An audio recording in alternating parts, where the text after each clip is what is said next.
today, up to what time in the morning section does the court intend to sit? In other words, when do we break for lunch? When do we come back?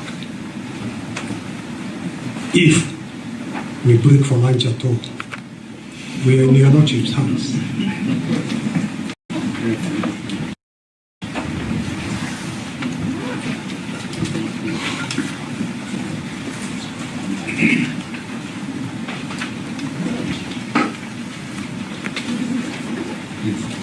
I think it would be prudent for us to break at 1 and come back at 2. Thank you. Yes.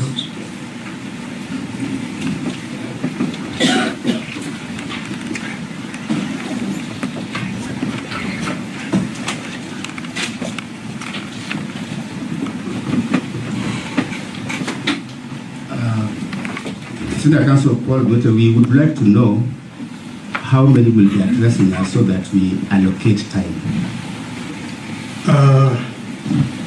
For the 8 counsel appearing for the petitioner, the first petitioner, my lords, your ladyship, bearing in mind that the first petitioner is the subject of the impeachment, the main pleader in these proceedings, we have divided the highlighting of the submissions amongst the 8 of us. Perhaps my learned friend, Senior Counsel Rigathi Gachagua and myself will take a little longer than the others. But the plea I'm making with what I'm saying is to plead with the court to bear in mind that this is the first opportunity. The petitioner, first petitioner, is having for stating his case. I plead that he be given adequate time. Thank you. So what are you proposing? I am proposing, in other words, my lords, that you kindly allocate me 1 hour, give or take, and Elisha Ngoya 2 hours, give or take, and the others 30 minutes, give or take. That will be adequate for us. In fact, this Honorable Court had indicated when we last appeared before the court that we would have today for the petitioner's case. And because there are many petitioners, I was just saying the person most affected is the first.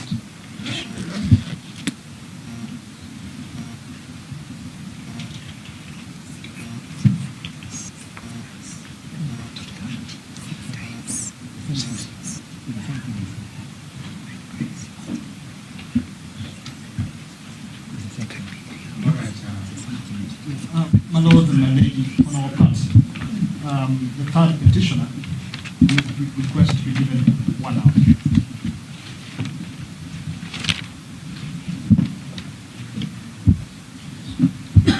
If you will please the court, the money for the petitioner will just take 20 minutes to the investigation.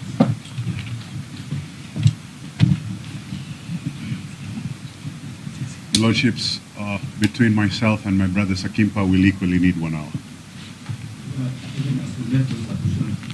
Bear in mind that a day has so many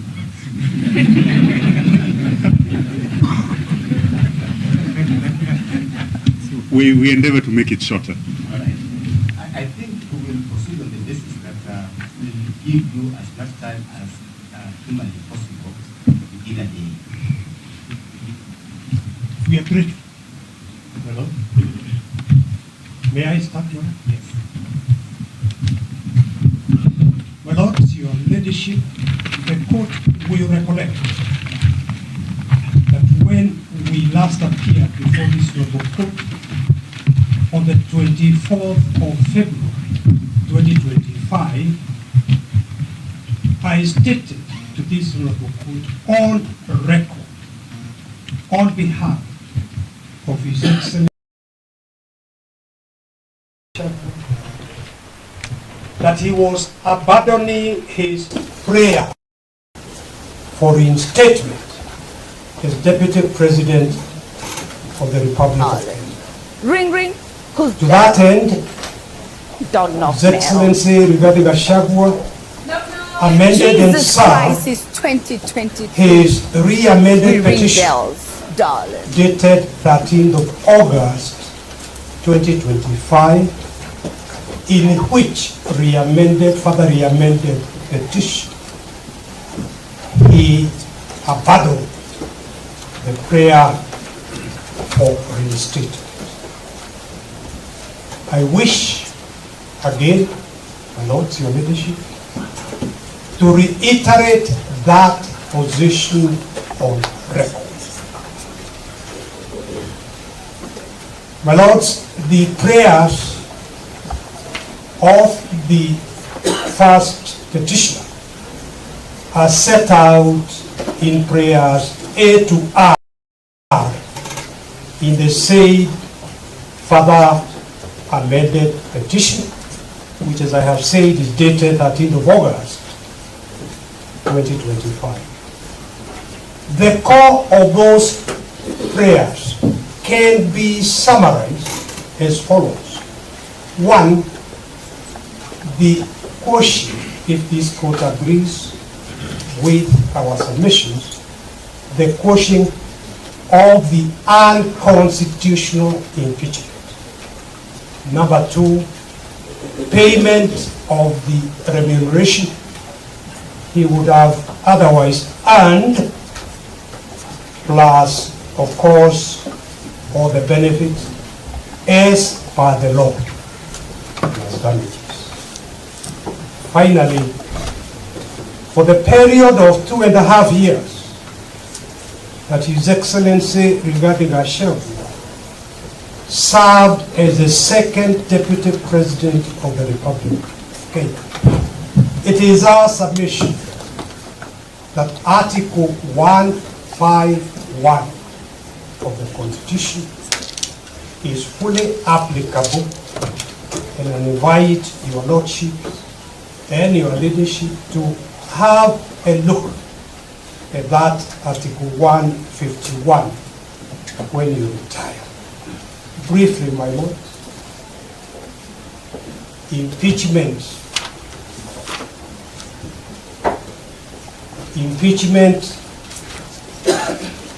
cannot and could not have been retrospective. That is the submission.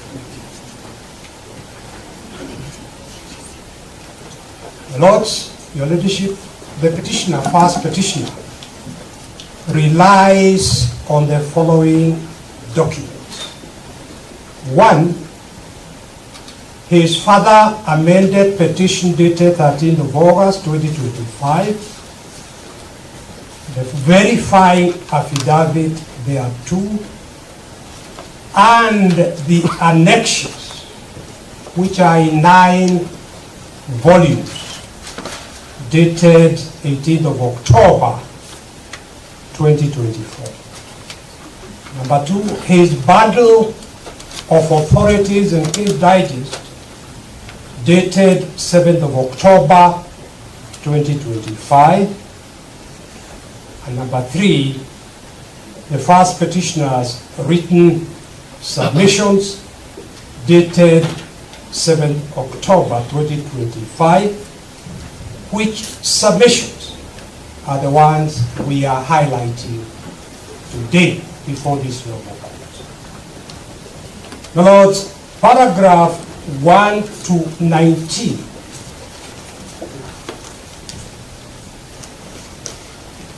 my colleague is drawing my attention that we also relying on the first petitioner's rejoinder to submissions, which you are served rather late in the day, but the rejoinder is dated 27th of April 2026. Thank you. My lords, your leadership, paragraph 1 to 19 of our written submissions sets out the critical background and gives context to the impeachment and the submissions we have made with regard to that impeachment. And I politely invite this honorable court, when it retires, to read this background in full. But permit me to briefly draw the court's attention to only 3 matters in that background. And the first one is to emphasize the total and absolute lack of meaningful public participation. And I would draw this honorable court's attention to paragraph 5, which you will find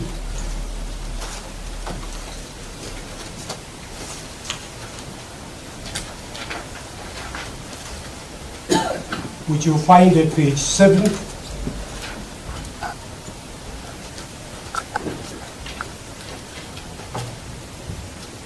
of our written submissions.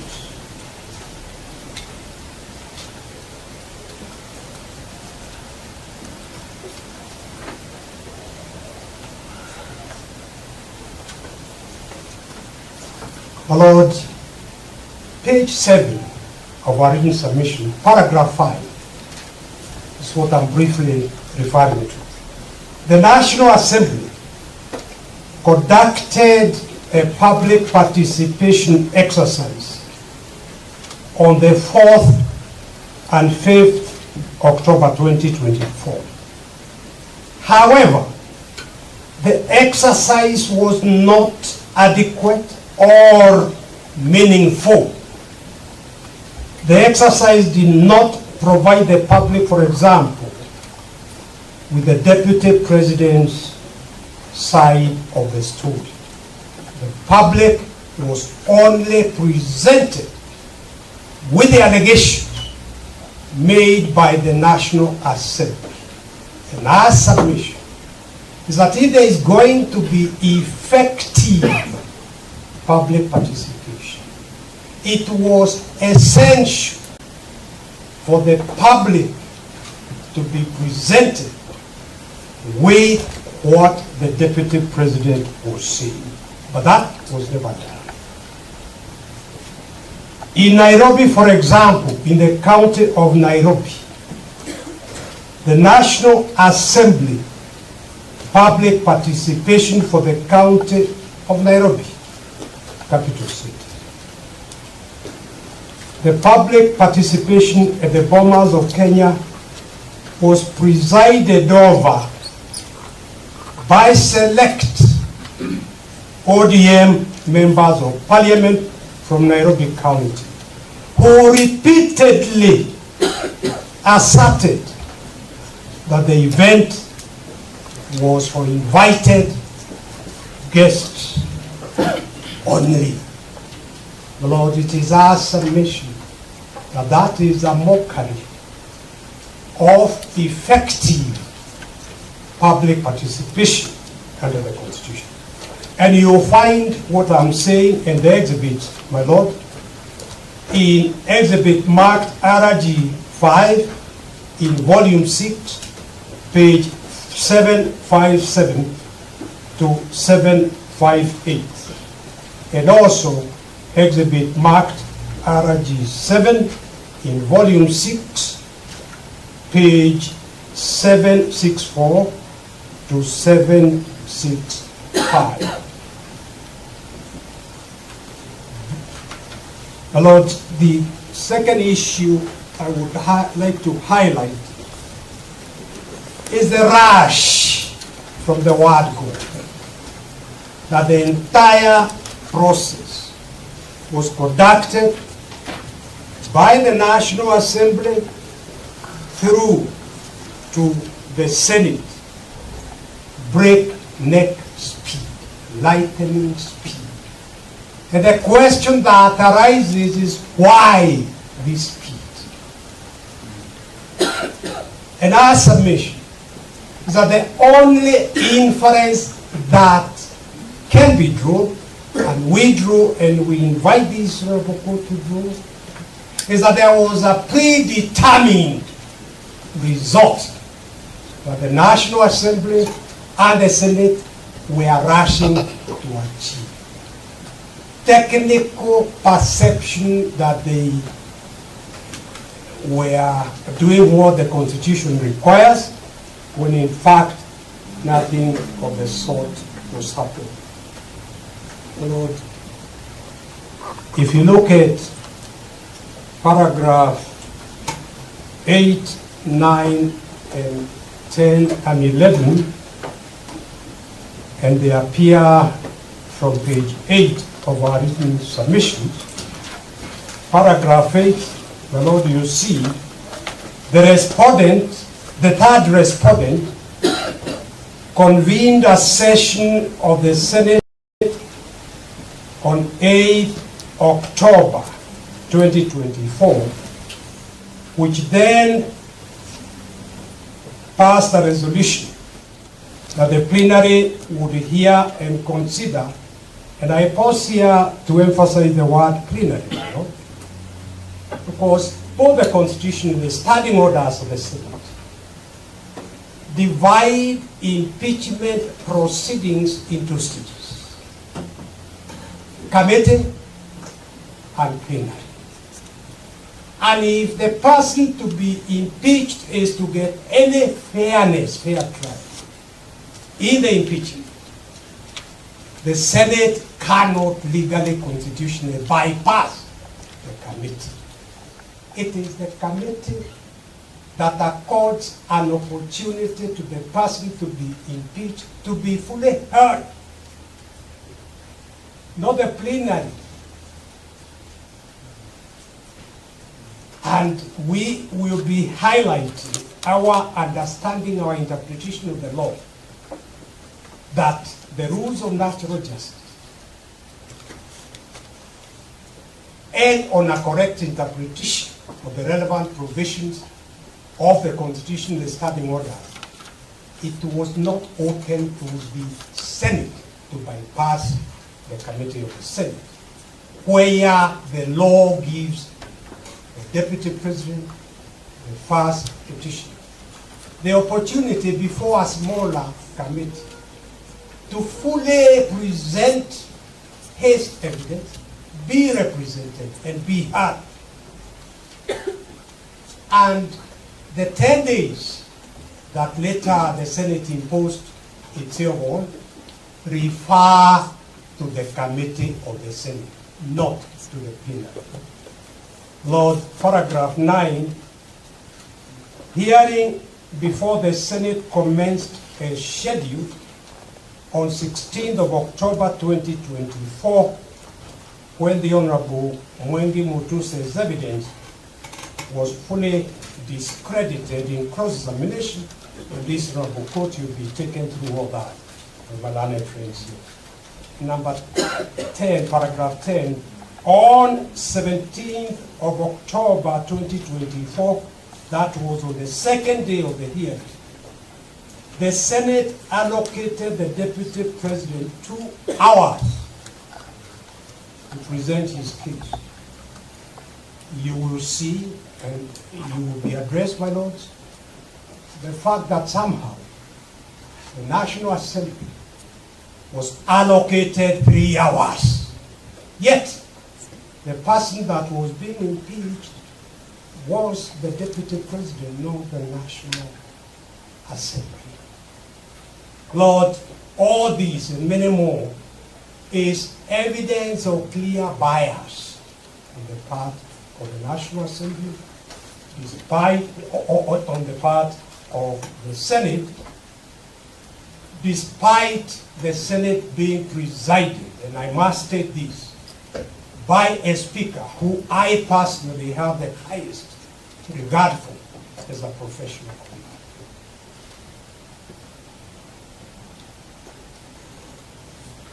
But on the second day, and I'm looking at paragraph 10, when the deputy president was supposed to present his case in the 2 hours that he had been allocated, he fell ill and was rushed to hospital for urgent medical attention.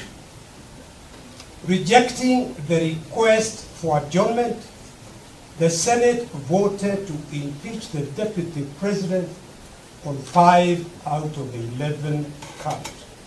And you find all that in RG 11, volume 9, pages 1689 to 1725, response by Rigathi Gachagua.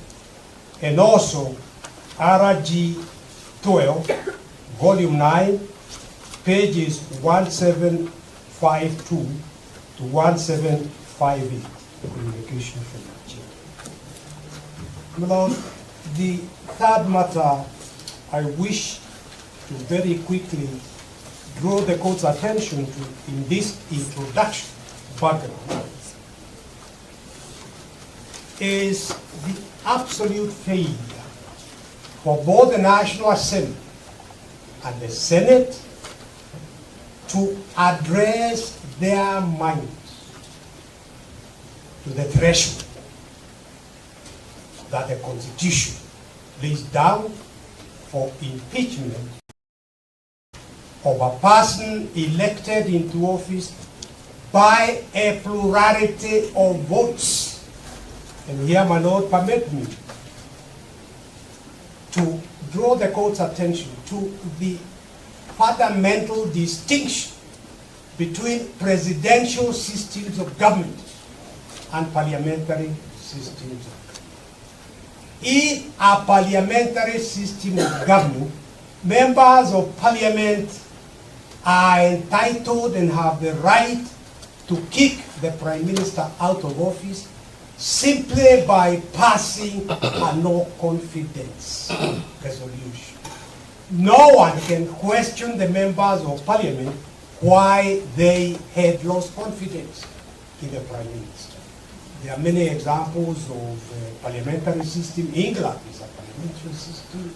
India is a parliamentary system. And in fact, although in South Africa they call their CEO president, it's actually a parliamentary system because the president of South Africa is elected not by a plurality of votes, but by votes, a majority of votes. So that distinction is important. The people of Kenya decided in August 2010 that they wanted to give unto themselves a pure presidential system. Therefore, it is not the case under our Constitution that members of the National Assembly can vote and christen their resolution that they are breaches of the Constitution, and you will be addressing this fully, when in truth what they were doing was simply to say we have the numbers,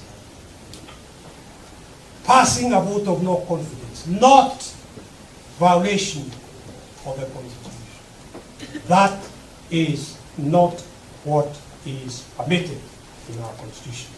And my Lord, if you look at paragraph 1 of our written submission, this is important. An impeachment is an important remedy, but one of last resort.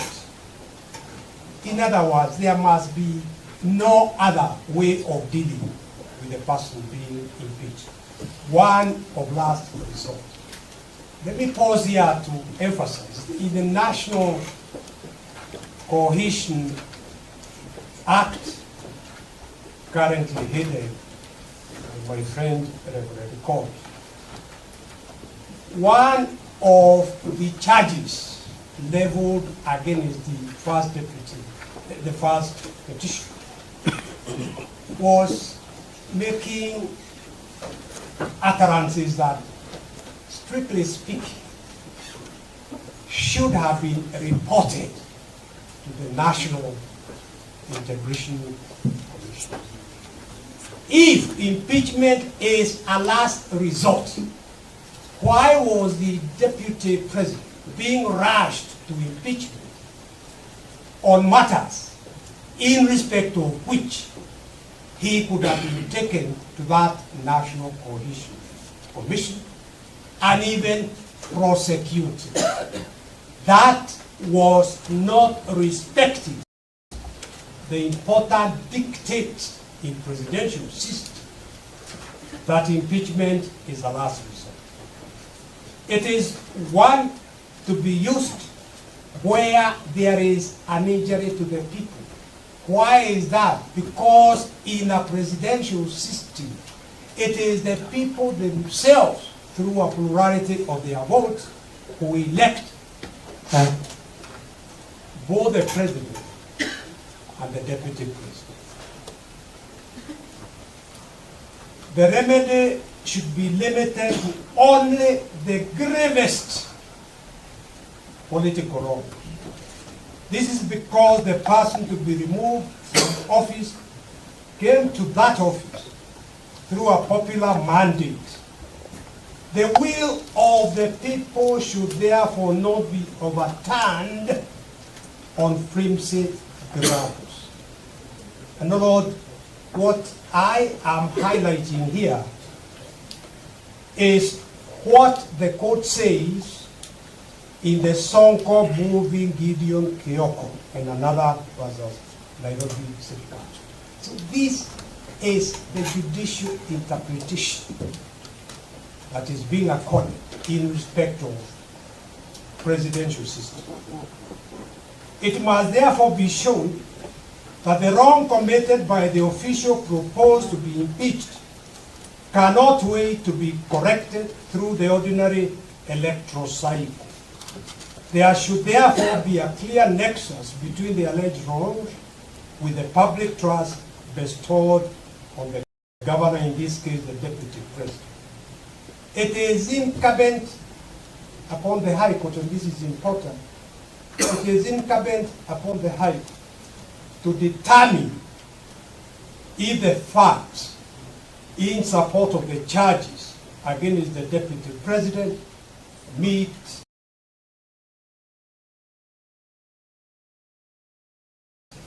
and prove the threshold in Article 181 of the Constitution, which is why we are before this honorable court. It is to state his case and to point out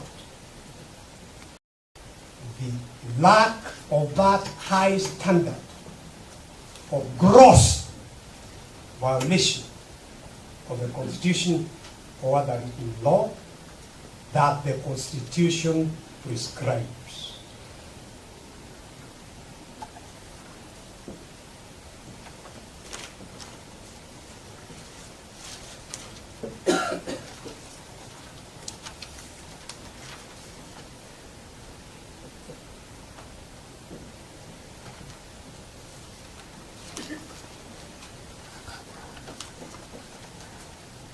My Lord, let me now, that was a few words about the introduction. Let me now go to the issues that I need to highlight. My Lord, if you go to page 11 of our written submissions, you will see 8 issues we have drafted arising from the first petitioner's petition and our written submissions as the issues we suggest that this honorable court should address in determining this issue.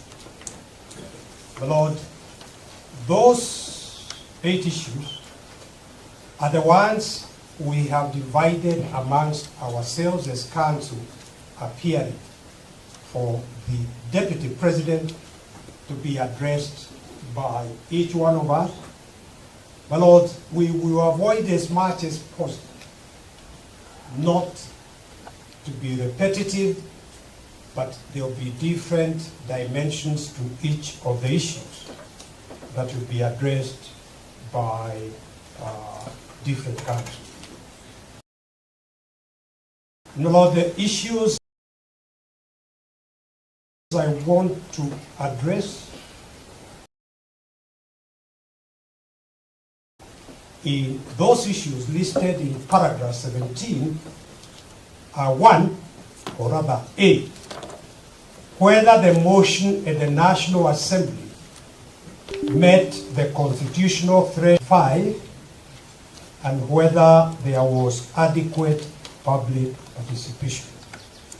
And the second one is C, whether the Senate, misled by its interpretation of Article 145, rushed the process and denied the Deputy President a fair hearing.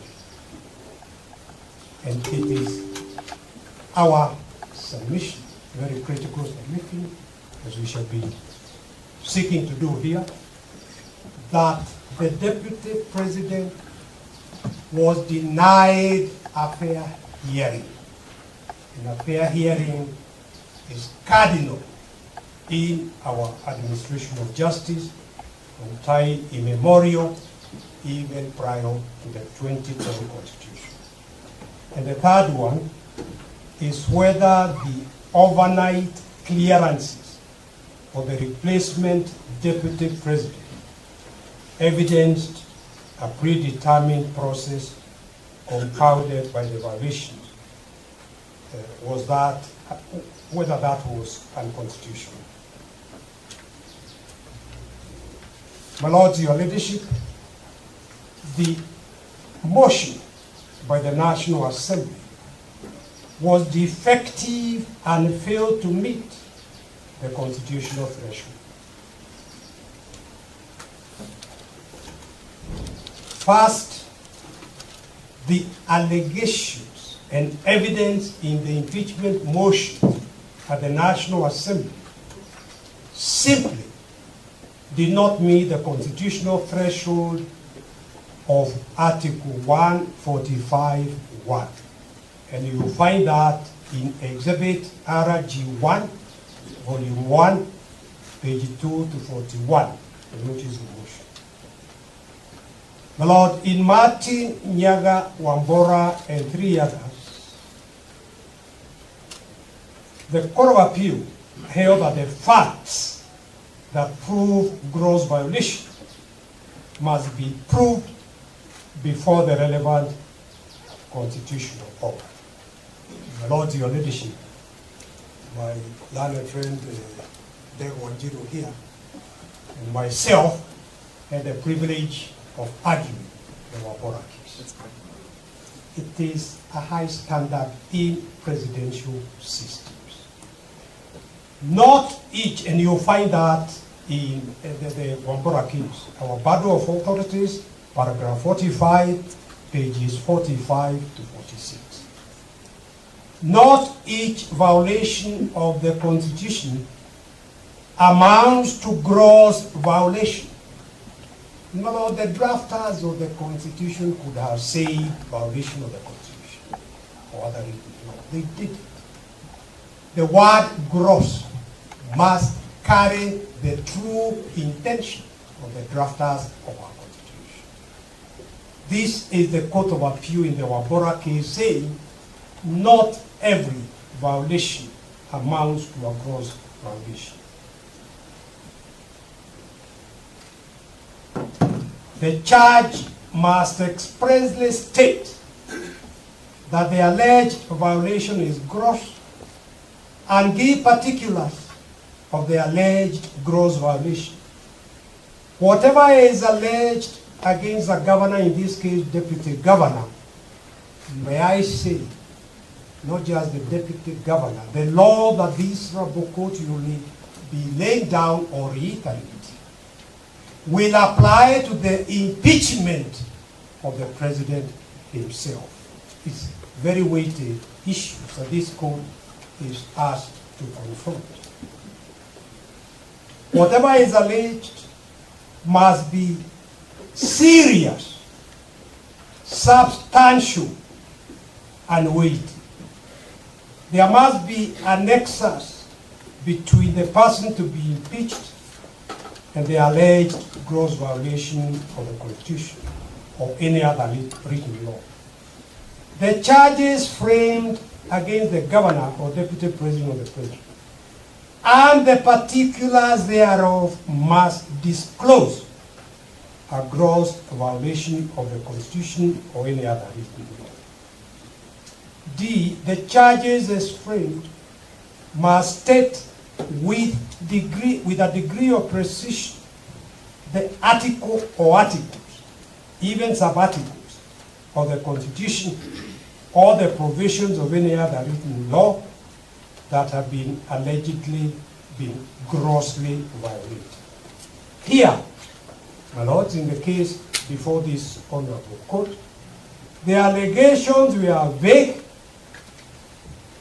lacking in detail, and wholly unfounded. Besides, the National Assembly erred in failing to apply the threshold and standard of proof applicable to impeachment proceedings, thus violating Article 145. For example, although the court in the Robert Alive as an Attorney General case, which is reported in 2017, 6090, nullified Section 132 of the Penal Code. The court nullified Section 132 of the Penal Code.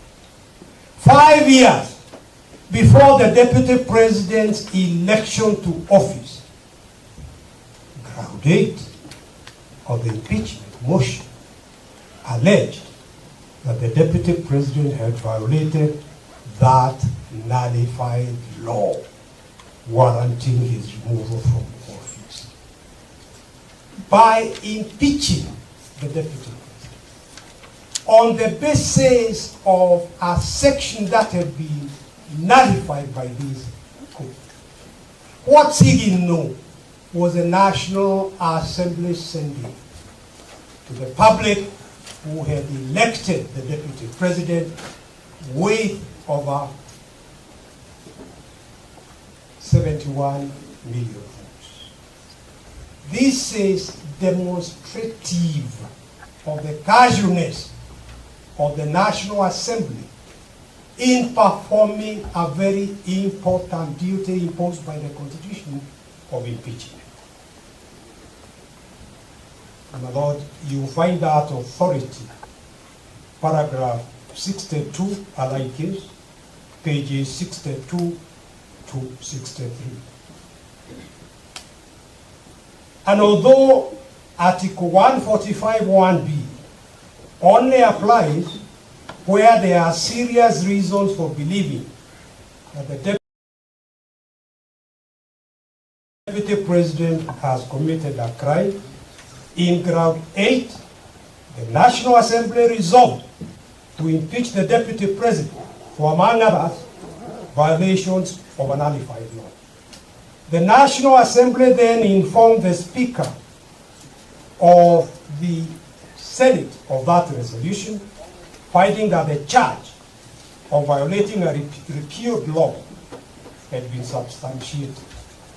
My Lords, your leadership, the Senate voted on that impeachment charge on the basis of a repealed section. And you'll find that in Exhibit RG3, Volume 6, pages 745 to 747. And my Lord, although Article 10 on accountability and the allied case opened all holders of public offices to searching public scrutiny, in Ground 9, the National Assembly approved the charge that the Deputy President had grossly misconducted himself by publicly criticizing a public security agent. My Lord, what offense was the National Assembly stating here? What article of the Constitution was the National Assembly stating had been violated by the first petitioner criticizing the NIS director? My Lord, you will see from Article 239, and in fact the NIS Act, that the NIS, under the Constitution, 239, sub-article 5, is supposed to be under civilian oversight authority. And the Act itself clearly recognizes that, which is why you will find in the NIS Act, it is 206 of the laws of Kenya. You will find in Part 3, civilian authorities, the heading, effective surveillance authority. They then say that the cabinet secretary will be the civilian authority oversight. The cabinet secretary is part of the executive. That is not civilian oversight. Simply put, this National Intelligence Act has never complied with the provisions of the Constitution. Had they operationalized that and set up a civilian oversight authority, it is that civilian oversight authority that would take up these issues. But criticism, despite the freedom of thought and expression in our Constitution, the first petitioner was still convicted for criticizing the NIS director. So, my Lord, Your Leadership, what we are submitting here is that there was absolutely no attempt by the National Assembly, by the Senate, to address their minds to the high standard of gross violation of the Constitution.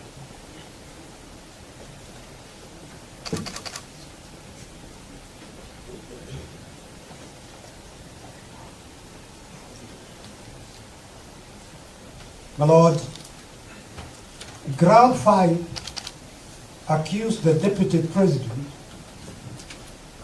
of grossly violating Article 3(1) and 148(5)(d) of the Constitution and of failing to uphold his oath of office and allegiance. There were no details provided. Instead, Ground 5 simply referenced Ground 1, 2, 3, and 4. This unfair and confusing charge was such that even though the Senate cleared the Deputy President of Ground 2 and 3, it still voted to impeach him based on Ground 5. There was no attempt to explain, even vaguely, how the Deputy President had violated his oath of office. Ground 6 equally alleged that there were serious reasons to believe that Rigathi Gachagua had committed crimes under Section 13(1)(a) and 62 of the National Cohesion and Integration Act. As I mentioned, my Lord, and I now put this on record, why wasn't he taken first to the National Cohesion for prosecution before invoking the last resort remedy of impeachment? Because the Deputy President filed a response to the motion before the National Assembly on 8 October 2024 and was granted 2 hours to orally present his rebuttal on the floor of the National Assembly from 5 p.m. to 7 p.m. In the presentation, the petitioner made a cogent, irrefutable, factual, and legal response to each of the 11 grounds cited in the impeachment motion. Lord, you see that in Exhibit RG2, Volume 2, pages 211 to 240.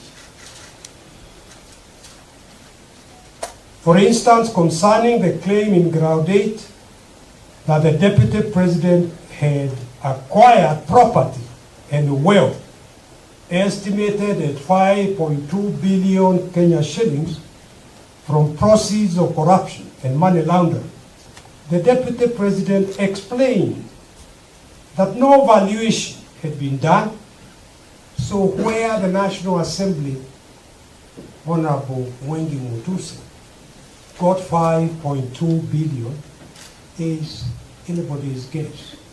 If you want to charge somebody, you present evidence that this is the value of this property. Further, from his brother's will, the bulk of those properties to which the sum of 5.2 billion was erroneously and maliciously attached belonged to his late brother, the late Honorable James Rigathi Gachagua. May his soul rest in eternal peace. Some, like the Olive Garden Hotel, Vipingo Beach Resort, Queensgate Serviced Apartment, he did not even own. And yet, this was what he was impeached on. But we are falsely attributed to him. He produced ownership document showing otherwise, and you will find that, my lord, in RG2, Volume 2, pages 211 to 214.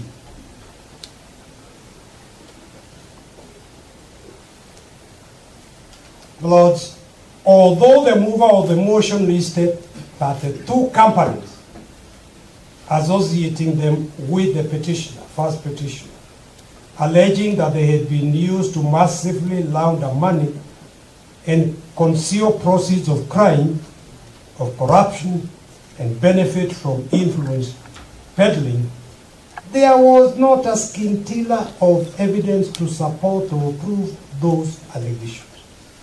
No evidence showed any impropriety, and you'll find that in RG2, Volume 2, pages 214 to 218.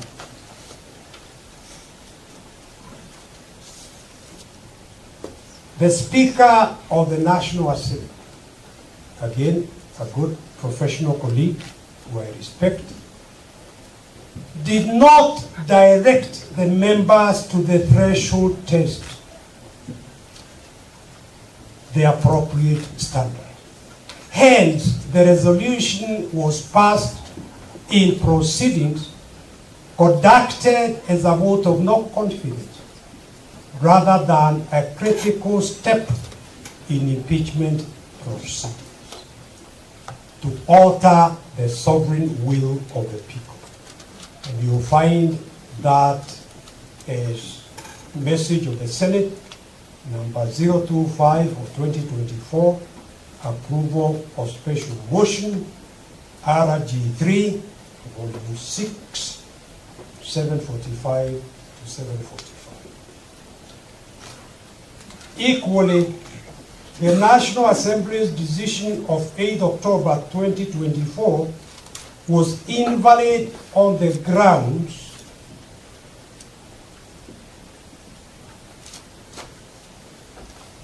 that, one, the impeachment motion was replete with the general unsupported allegations, hearsay, and outright lies, and lacked particularization and specificity required by Article 145(1) of the Constitution of Kenya and Standing Order 64(1)(a) of the Standing Orders of the National Assembly. 2, members of Parliament debated and voted on the motions on grounds other than those set out in the motion.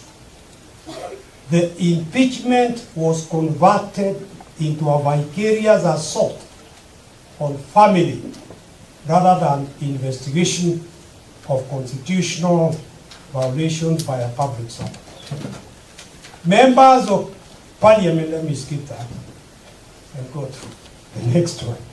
The entire impeachment process was designed to avoid and be ring-fenced from scrutiny and accountability, pushed through with uncharacteristic speed with the intention of ramming the process through before it could be audited for constitutional compliance. The National Assembly prosecuted proceedings on the basis that the petitioner offended the president rather than the Constitution. What the 2010 Constitution provides is violation of the Constitution. In other words, the president must take time and choose his deputy. My Lord, I don't need to take time to go through what the country was put through between His Excellency Daniel Toroitich Arap Moi and his Vice President George Saitoti dangling the Vice Presidency, requiring the President to choose his or her deputy before the election so that the people could themselves vote is a very important aspect of our Constitution. The National Assembly trivialized the gross misconduct standard set out by the Constitution and other statutes for holding public servants to account. And, my Lord, I will not repeat the Wambora case, but I would state the impeachment motion was replete with generalized statements, unsupported allegations, hearsay, outright lies, lack of particularization and specificity as required by Article 145. My Lord, the exposition on all that is set out in paragraph 36 of our written submissions, and I will not take the time of this court going through them. I invite the court to read through it when you retire. Despite this clearing and fatal flaws apparent on the face of the motion, even on a cursory review, soon after the impeachment motion was tabled in the National Assembly, the first respondent issued a communication from the chair, number 46 of 2024, in which at paragraph 16, 18, and 20, he stated that he was satisfied that all the grounds in the impeachment motion met the requirements of the threshold under the Wambora case. The first respondent legally incorrect decision to allow the motion to proceed for debate, despite its clear failure to meet the specificity and accuracy requirements of the standing orders seems to have been motivated by Parliament's bias and reckless haste to pass the motion as quickly as possible in order to shield the process and its obvious serious rules from judicial review. It is our submission that that was the real reason for the rush. My lords, Article 50, Sub-Article 2B of the Constitution states that every accused person has the right to a fair trial, which includes the right to be informed of the charge with sufficient detail to answer, to be informed in advance of the evidence the prosecution intends to rely on, and to have reasonable access to that evidence. The motion thus violated Article 50, Sub-Article 2B, and Article 50, Sub-Article 2J of the Constitution by setting out vague allegations, criminal conduct, including the Deputy President had violated repealed sections of the penal code, the leadership and integrity without ever charging.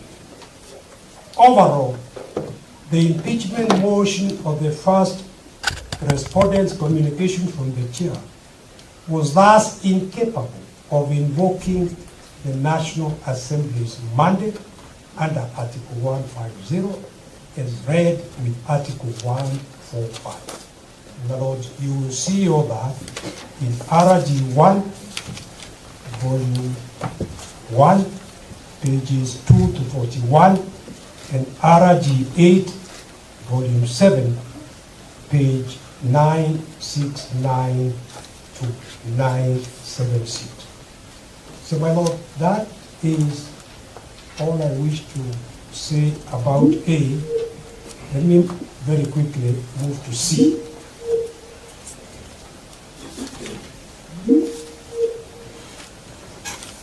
My lord, issue C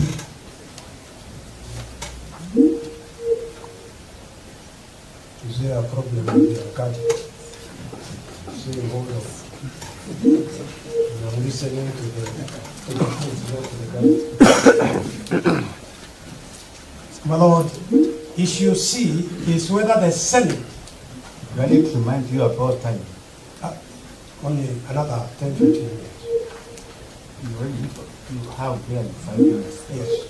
Moving as quickly as I can. See, my lord, which you find at page 40 of our submission is whether the Senate misled by its misinterpretation of Article 145, rushed the process and denied the Deputy President hearing.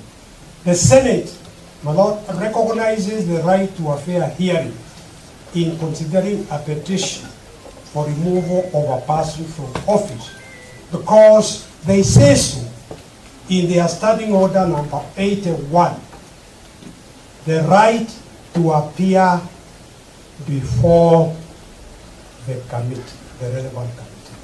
That is in standing order number 81. Whenever the Constitution or any other written law require the Senate to consider a petition or a proposal for the removal of a person from office, the person shall, and the word used in standing order number 81 is that the person shall be entitled to appear before the relevant committee of office. The petitioner here was denied that opportunity to appear before the committee. And the importance of the committee, my lord, is that the committee has got less members.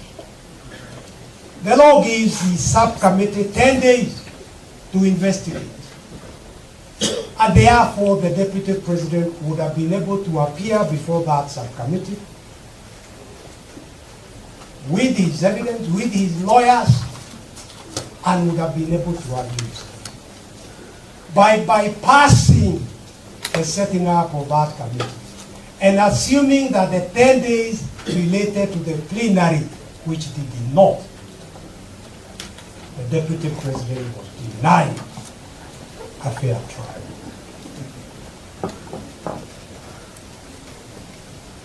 My Lord, when the Deputy President had all along appeared in person and signaled his willingness to take the stand, he became mute. And all of us are human beings.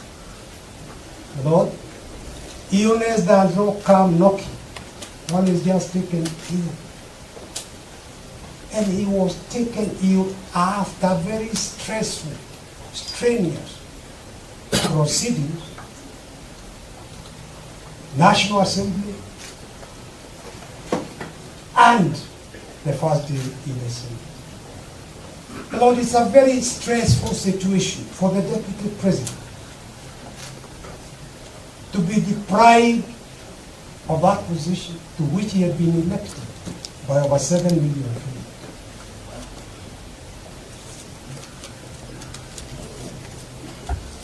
Lord, when counsel for the Deputy President stated that he had been taken ill, the Speaker ruled of the Senate, I said we were going to execute with military precision owing to the fact that we need to conclude business today. And he said I had indicated that I could not get hold of the client or the doctor's advice because he had been admitted to ICU.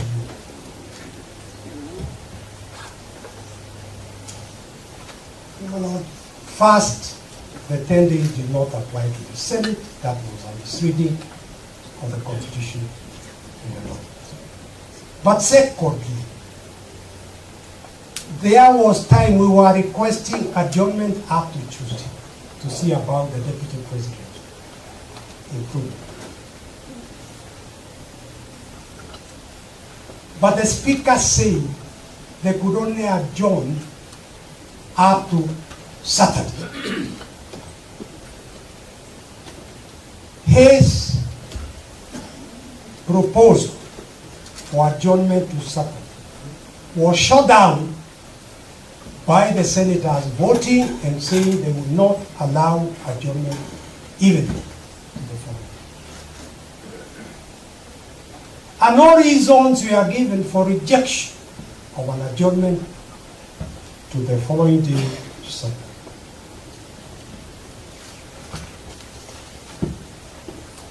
Lord, this was a serious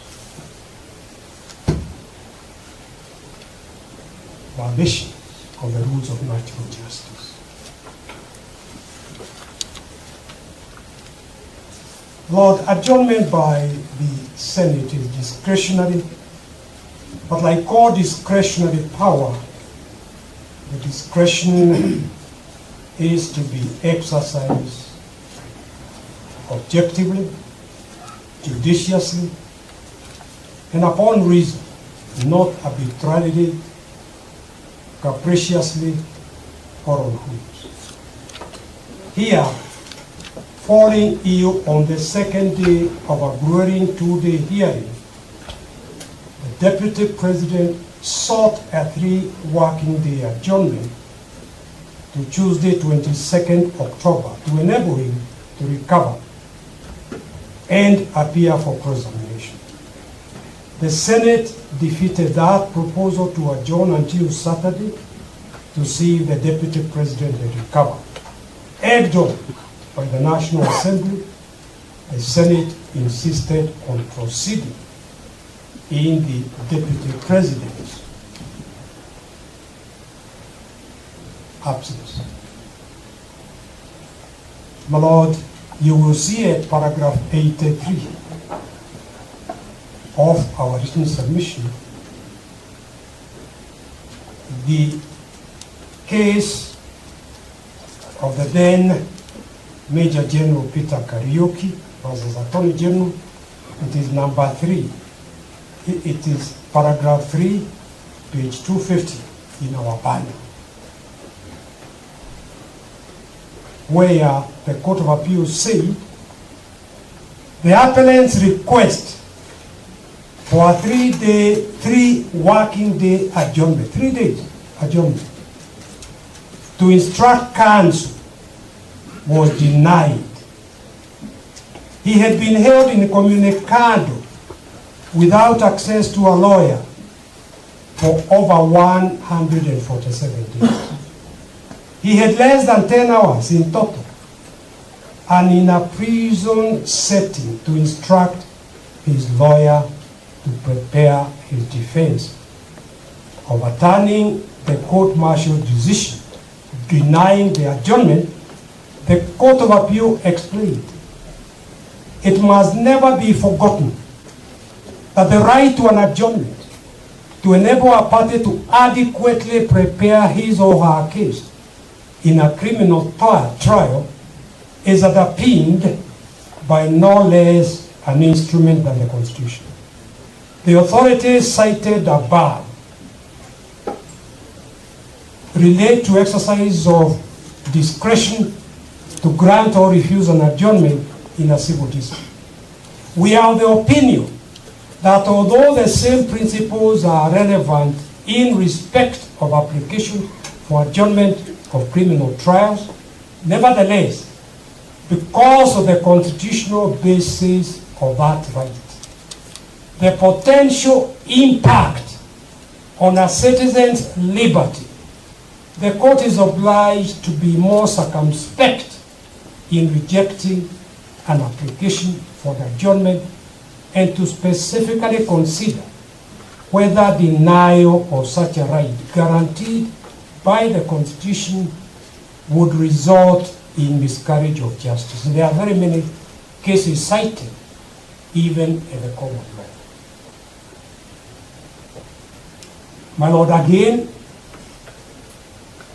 I had the privilege of arguing this case before the court-martial back in 1983, following the attempted coup, and also through the High Court, through the Court of Appeal.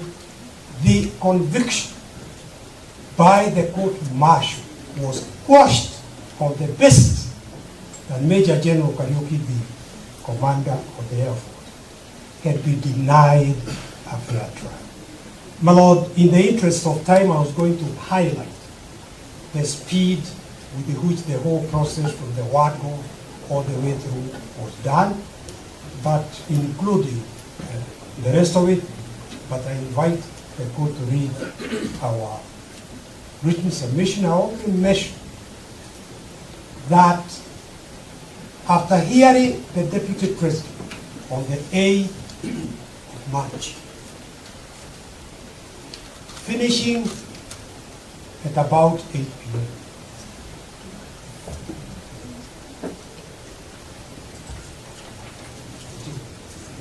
Anyway, on the date that the National Assembly considered this motion,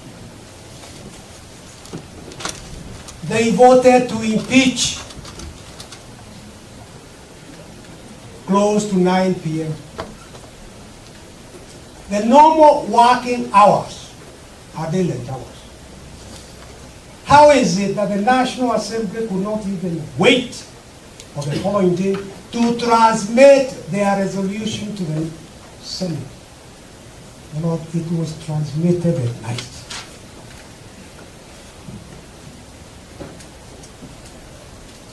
And the following day, the Senate set the date to commence the procedures. Equally, when the Senate, after depriving the Deputy President a fair opportunity to defend himself, impeached on 5 out of the 11 grounds. Equally, they had to transmit the impeachment resolution back to the Senate close to midnight on the same night. My Lord, I'm inviting this court to see this breakneck speed. Somehow, the Speaker of the National Assembly had in advance issued a notice convening a sitting of the National Assembly.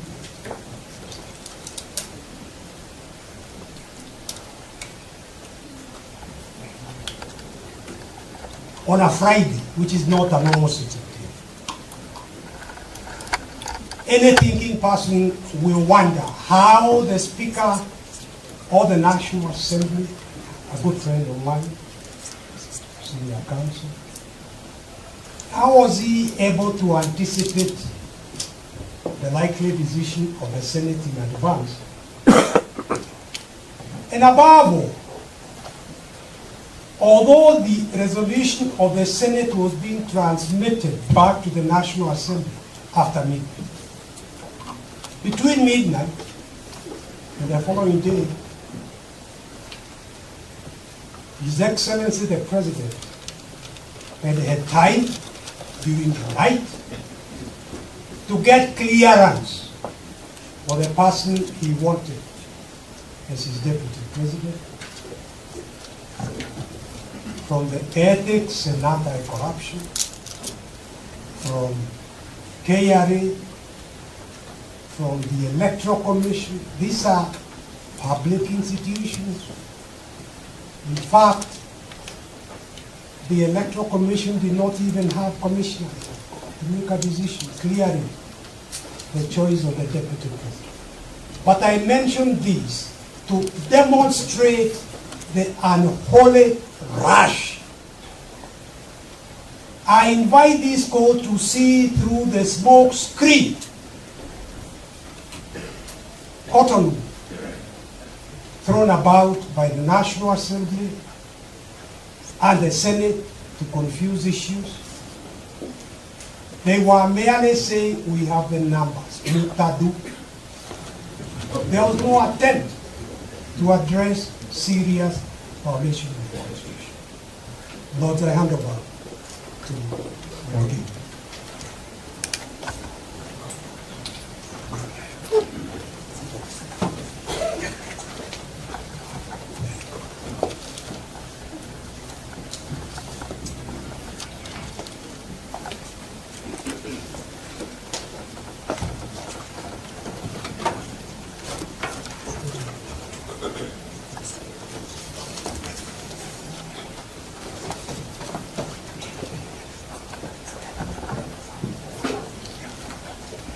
Thank you, my lords and my lady. My name is Elisha Ongoya.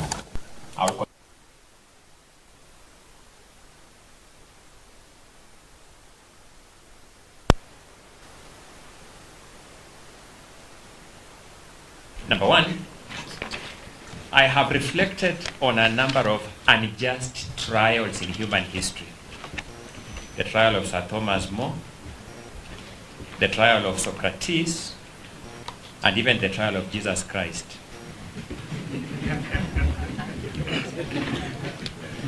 One element characterizes these trials. When you read history, there are trials that are carried out with predetermined outcomes. Those who are taken through the trials are taken through the motions for the sake of it. My learned friend, Mr. Wachira Maina, whom I've had the chance to work with, reminds me all the time that behind every constitution lies a moral idea and a moral expectation that there will be good faith compliance with the commands of that constitution. In fact, Mr. Wachira Maina informs me, and I believe him, that in management theory, there is a concept described as malicious compliance. It informs me that there is a legitimacy gap that is wider than the Pacific Ocean between good faith compliance and malicious compliance. I want to persuade you that the motions that the first petitioner was taken through at the National Assembly and the Senate of Kenya passed the test of malicious compliance. The danger of allowing malicious compliance to go unredressed is that it injects an irredeemable legitimacy gap in constitutional processes.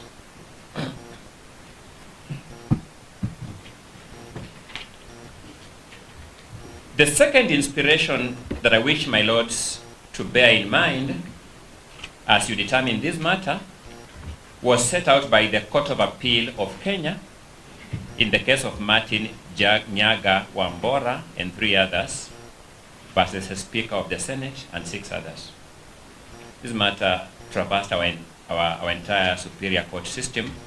I'll have a very emphatic of which particular court I'm referring to when I refer to the Wambora case. So I'm looking at the Court of Appeal 2014. In that matter, the Court of Appeal began by setting out what would inspire it as it writes that judgment. So you look at paragraphs 2 and paragraph 3 of the 2014 Wambora case at the Court of Appeal. The Court of Appeal observes that, like what? No parliament, no official, and no institution is immune from judicial scrutiny. I say this because to such other debt as we shall defer us to, some people will take this stand and tell you that there are political issues here that are immune from your scrutiny. The second inspiration that the Court of Appeal set out in the Wambora case was that it is the Constitution, not Parliament, not the executive, not the judiciary, which is supreme. It is the Constitution.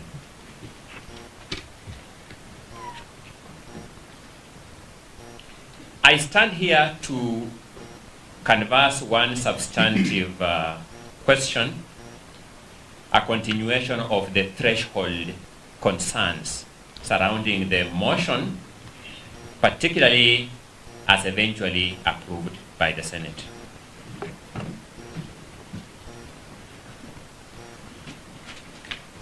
Your brother, Mr. Justice Bahati Mwamuye, has observed in the now famous Kawira Mwangaza case that watering down impeachment, lowering its bar too low, or allowing it to become a facade that masks hidden political interests runs the risk of Kenyans losing confidence in the process.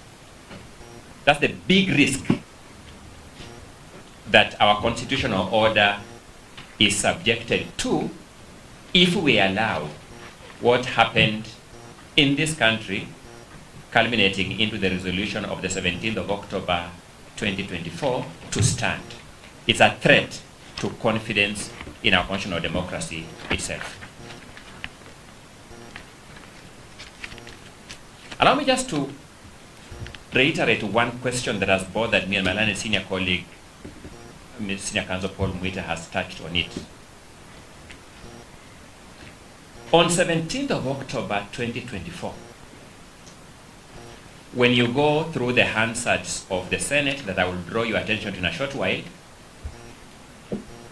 the Speaker of the Senate delivered a communication from the chair, an actual ruling, which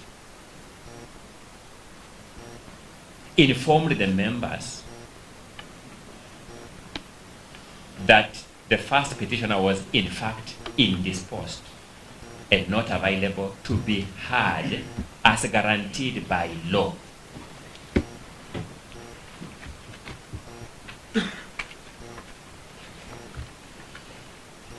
My lords will agree with me. It requires extremely compelling reasons to insist on proceeding with a case where the subject of that trial is indisposed. It must be exceptionally compelling reasons, not just reasons. When you deliver this judgment, because this matter, I've had the misfortune of sitting on the front benches of this case from the time this matter of the National Assembly to the present.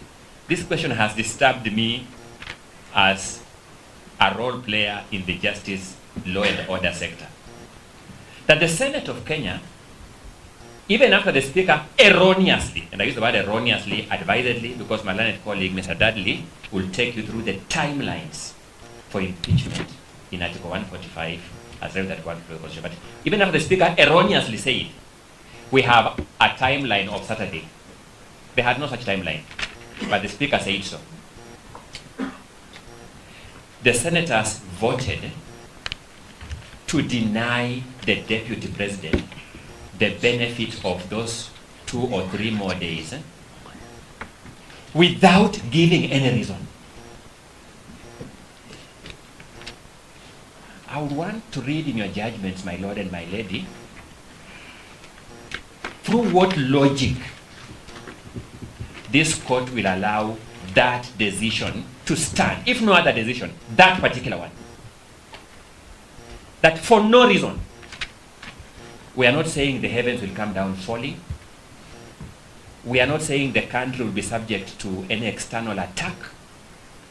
We are not saying there is any constitutional imperative that compels us to do it tonight. No reason.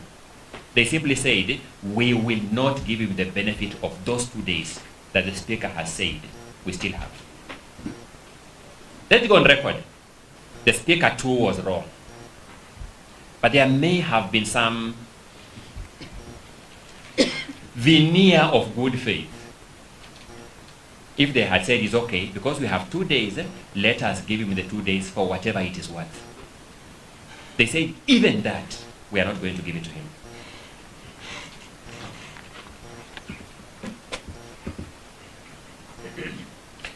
On the threshold questions, the matters that I'm specifically tasked to bring to your lordship's, ladyship's attention are the following. Number 1, Article 150, Clause 1 of the Constitution sets out the constitutional textual threshold for removal of a deputy president from office by impeachment.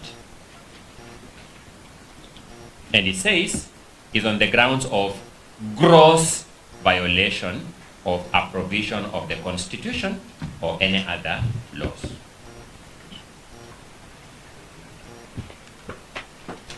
Secondly, it says is on the ground of serious reasons to believe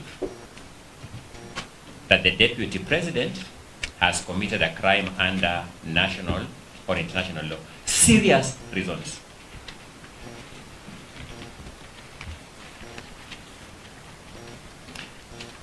I'll be making out a simple case that the National Assembly really disappointed the country. To approve a motion that there are serious reasons to believe that the Deputy President has violated a provision of the law, Section 132 of the Penal Code, which has been declared unconstitutional, null and void, is a locus classicus of lack of seriousness in the reasons. And thirdly, the standard of gross misconduct. Let's face it, my lords, my lady. The drafters of this constitution could as well characterize these wrongs as violation of the constitution, because that's also a wrong, or reason to believe that the DP has committed a crime, or misconduct. Those are wrongs. But they were particular to add these descriptive words, gross, to the violation, gross to the misconduct, and serious to the reasons. The conclusion I draw from this is that they set a very high threshold for removal of a deputy president from office.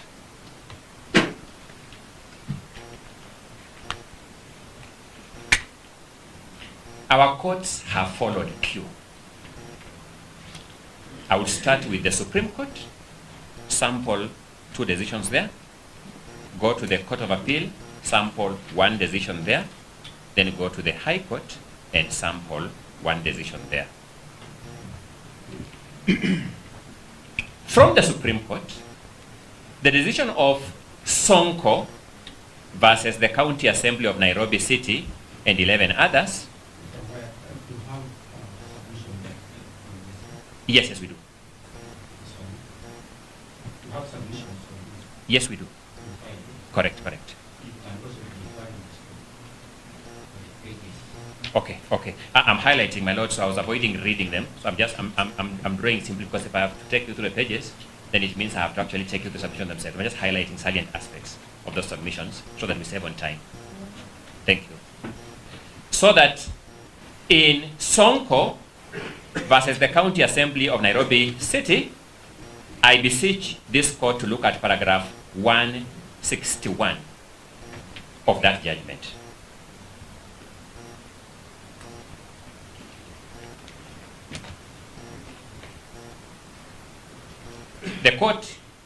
The Supreme Court observed that the grounds for impeachment and removal from the office must be substantiated. The grounds for impeachment and removal from office must be substantiated.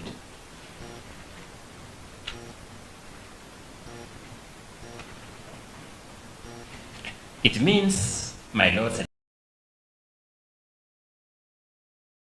my lady, the motion mover and his supporting cast of witnesses must show us where is the supporting evidence for each of those grounds. They must show where the supporting evidence is. Because substantiation simply means adduction of adequate evidence to lend credence to the ground.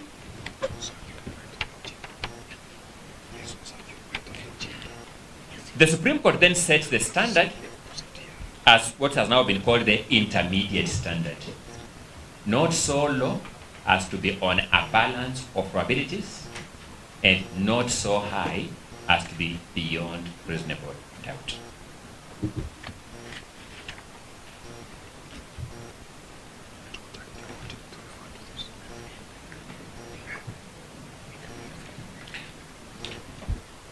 You will find these descriptive words of grounds for removal from office in removal of other office bearers from office under our constitution, like judges of superior courts.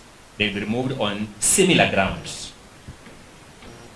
And you'll see the Supreme Court has dealt with that in the case of Muya versus the tribunal appointed to investigate the conduct of Justice Martin Mati Muya,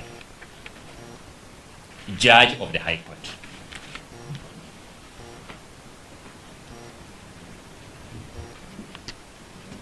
In that matter, the Supreme Court now attempts to give us the meaning of the word gross. And you'll find that at paragraph 181 of that judgment of the Supreme Court. And it says, and I quote, clearly, all the words used to describe gross express some extreme negative conduct. Not just negative conduct. It says extreme negative conduct. And it proceeds to say a degree of misconduct of such a serious, outrageous, and flagrant nature that would warrant removal of a judge from office. That is how serious it ought to be. Those are the words of the Supreme Court.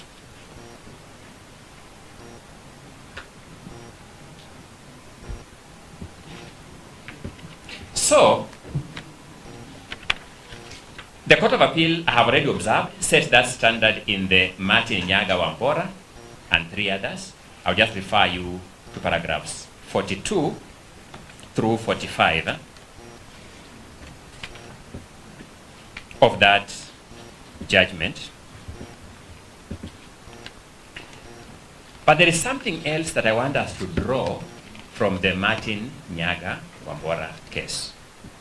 How to frame charges for an impeachment motion.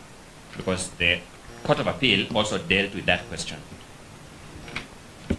And when you look at paragraph 44 of the Martin Nyaga Wambora decision, the 2014 Court of Appeal decision, that's the one I have in mind. If you look at paragraph 44, you will see that the Court of Appeal draws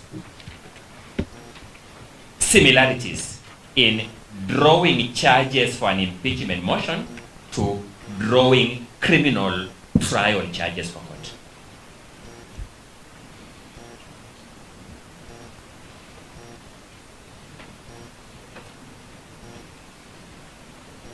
In fact, the court uses an example of how to draw a charge of robbery with violence in trying to explain how specific a charge for impeachment should be.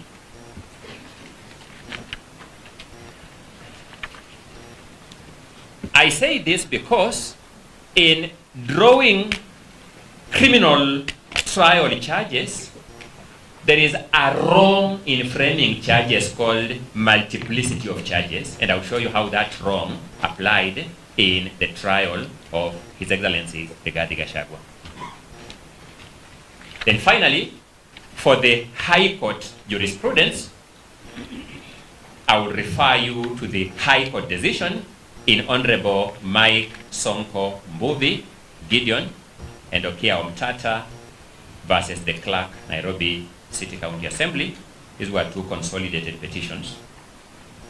And I will draw your attention to paragraphs 257 through 259 of that judgment of the High Court.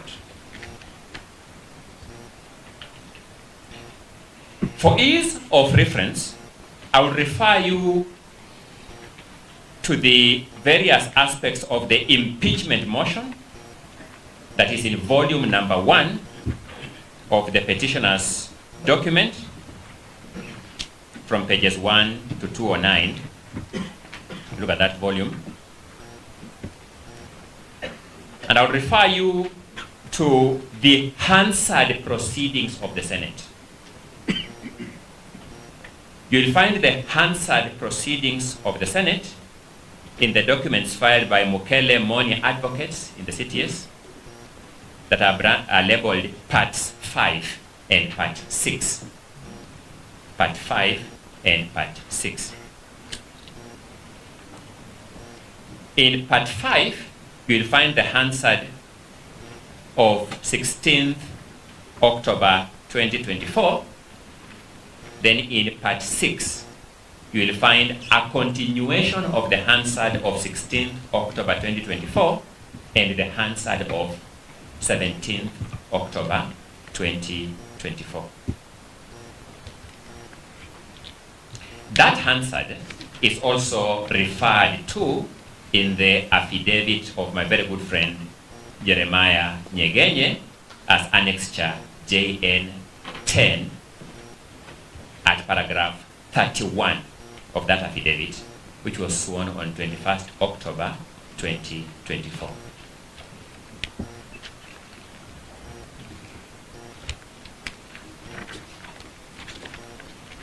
So, returning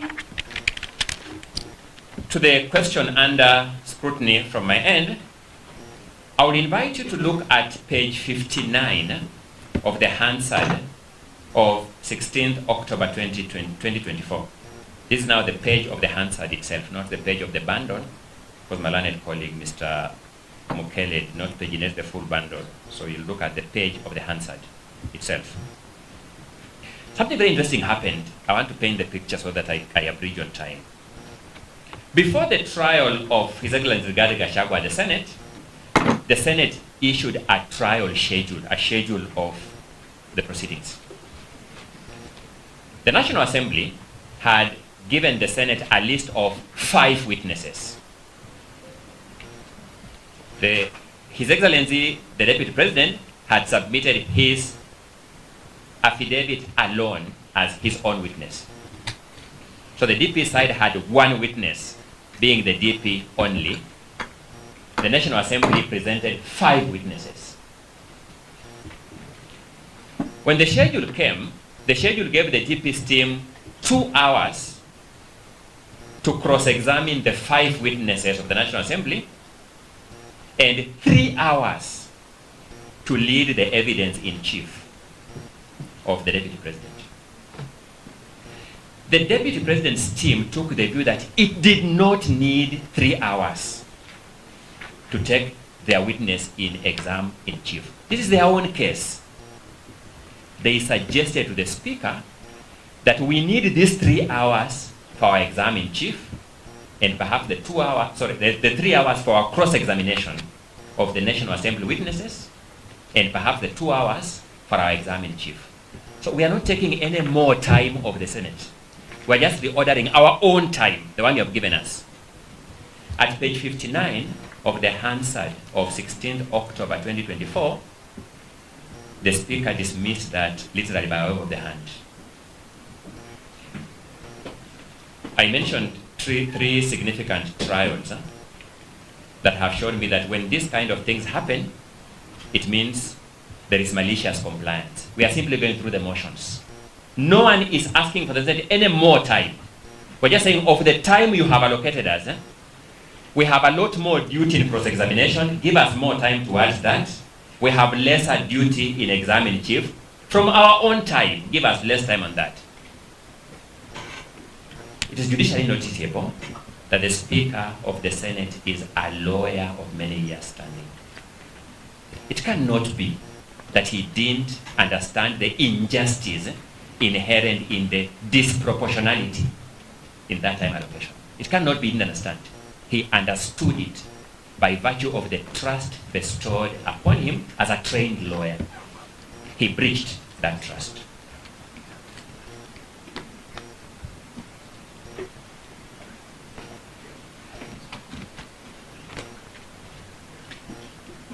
Allow me to then very briefly take you through the various grounds of impeachment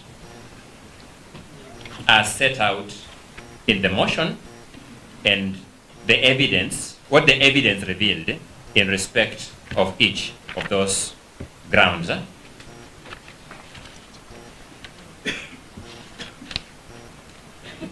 I will start with the ground number 4 of the impeachment motion.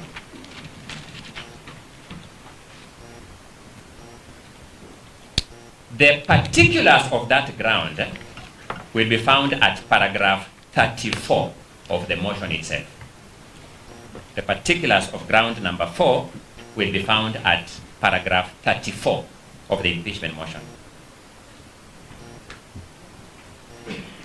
This is one of the grounds that the Senate approved and which contributed to the loss of office of His Excellency Rigathi Gachagua.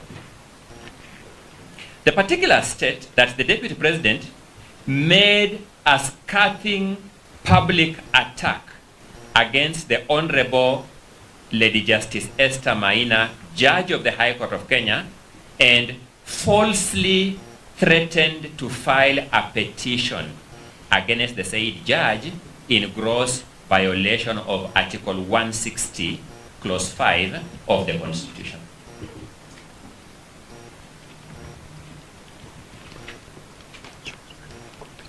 It is a requirement in impeachment proceedings that the impeaching house cannot introduce any new grounds at the Senate stage.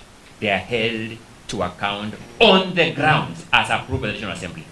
The ground was that the Deputy President made a scathing public attack against the Honorable Lady Justice Esther Maina, Judge of the High Court, and falsely threatened to file a petition against the said judge in gross violation of Article 160, Clause 5 of the Constitution. So a number of things are important, my lords, my lady. One, what does Article 160, Clause 5 of the Constitution provide? It provides that a member of the judiciary is not liable in an action or suit in respect of anything done or omitted to be done in good faith in the lawful performance of a judicial function. It's not liable in suit. You can't take them to court If you look at ground number 4 and particulars of paragraph 34, it is alleging that the threat to take a judge to the Judicial Service Commission is a violation of Article 160 clause 5.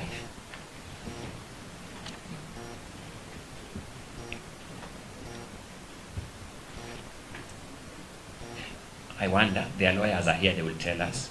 In fact, some senators are actually here, they will tell us. How does Senate read Article 160 clause 5 as against Article 168 clause 2? Because Article 168 clause 2 constitutionally gives any person the right to initiate a petition before the Judicial Service Commission for the removal of a judge.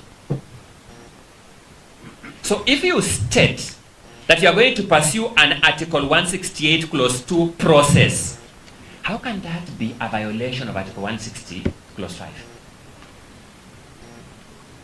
I was taught many years ago, I hope it's still learning today, the Constitution is not self-annihilating. We cannot read Article 160 clause 5 to destroy Article 168 clause 2.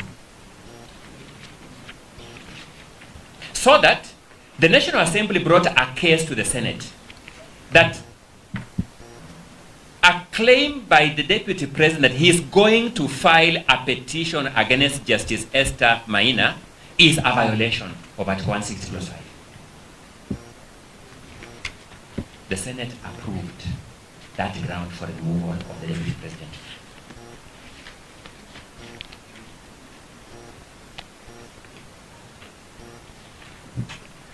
Now, let's not lose focus of this, my lords. The express text of the ground and the particulars at paragraph 34 of the motion is that the Deputy President had falsely threatened to file a petition against Justice Maina. Now, the Supreme Court has told us the ground must be substantiated. So I will now take you how the motion mover substantiated the ground.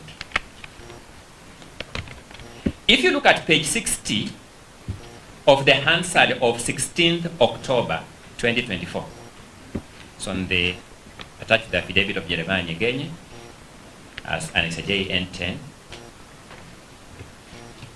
The following conversation takes place. The motion mover is being cross-examined by yours truly. The Hansard of the Senate captures me as asking this question. Do you still stand by that part of your allegation that he has not presented the complaint to the Judicial Service Commission as at that date? The motion mover says, I have since learned that he did present the petition. The motion mover is conceding that he's claiming the motion that the Deputy President falsely threatened to file the petition cannot pass muster. Yours truly, my lords, then suggests to him that to the extent that you say that he has not presented the allegation to the JSC as at 26th September 2024, that allegation is not true. Is it? The motion mover says, we are in agreement, counsel. The motion mover concedes that the ground on which his motion is founded, ground 4, cannot be substantiated. With this Hansard before them, members of the Senate voted to approve this ground. Can it be said that in view of this concession by the motion mover, that ground had been substantiated, that it passed the threshold?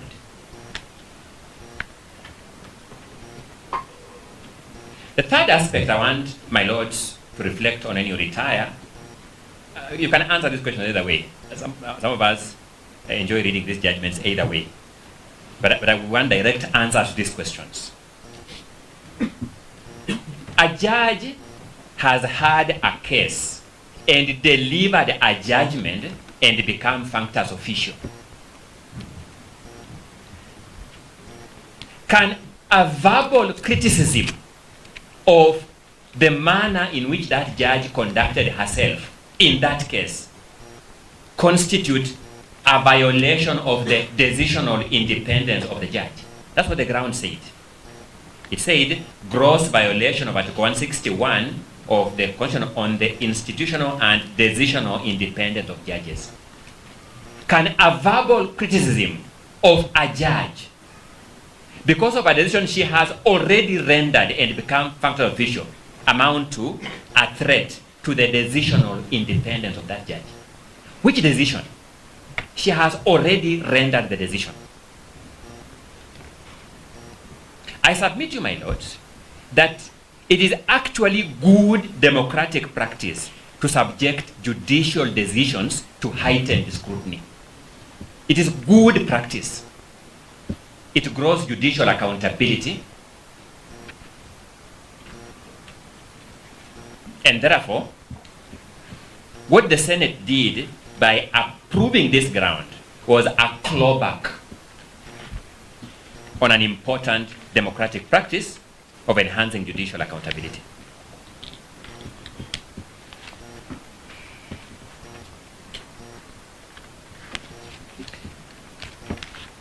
The two grounds that I want to deal simultaneously are grounds 5 and 6, because they suffer the same fate of inadequacy. Grounds 5 and 6. Ground 5, and both of them were approved. So I've already dealt with one that was approved. I'm dealing with two others. Then I'll deal with two others to finish the 5 that were approved. Ground 5 accused the Deputy President of gross violation of Articles 3.1 and 148.5a of the Constitution and fidelity to the oath of office and allegiance.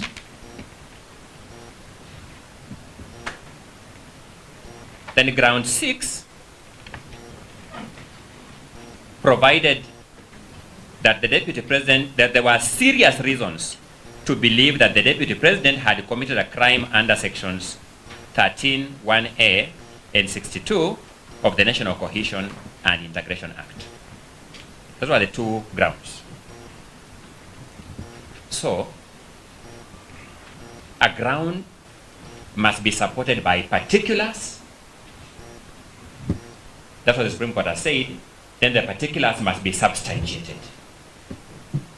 Now, when you look at the motion, ground 5 had no particulars of its own. Ground 6 had no particulars of its own. Instead, what the drafter of this motion, in his drafting wisdom, did was to say the grounds in support of ground 5, the particulars in support of ground 5 are the particulars in grounds 1, 2, 3, and 4. That's what he said. Similarly, in respect of ground 6, the drafter didn't supply particulars. Instead, he said the particulars in support of ground 6 are the grounds set out in the particulars set out in grounds 1, 2, 3, and 4. My lords, as experienced jurists, you know better than I do that particulars are the specific acts or omissions constituting the wrongdoing. The specific acts or omissions constituting the wrongdoing. The National Assembly went to the Senate and said, we are charging the Deputy President in ground 5 and ground 6 because of the acts and omissions we have referred to in grounds 1, 2, 3, and 4. Is that a permissible way of framing a charge of impeachment? I began by setting out that it has been established that the grounds, the charges in impeachment are framed in the same manner as charges in a criminal case.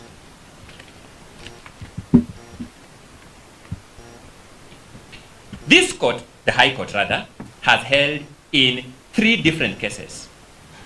The case of BMK versus Republic, 2020 EKLR. The case of LKO versus Republic, 2022 EKLR. And the case of Etiang versus Republic, 2022 EKLR.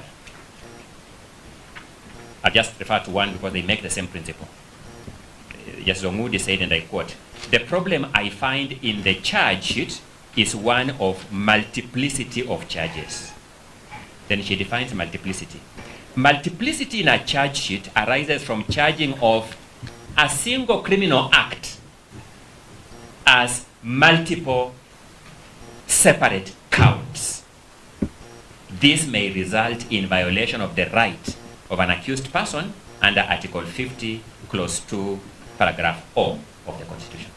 That multiplicity of charges is a violation or a threat to Article 50, Clause 2, Paragraph O.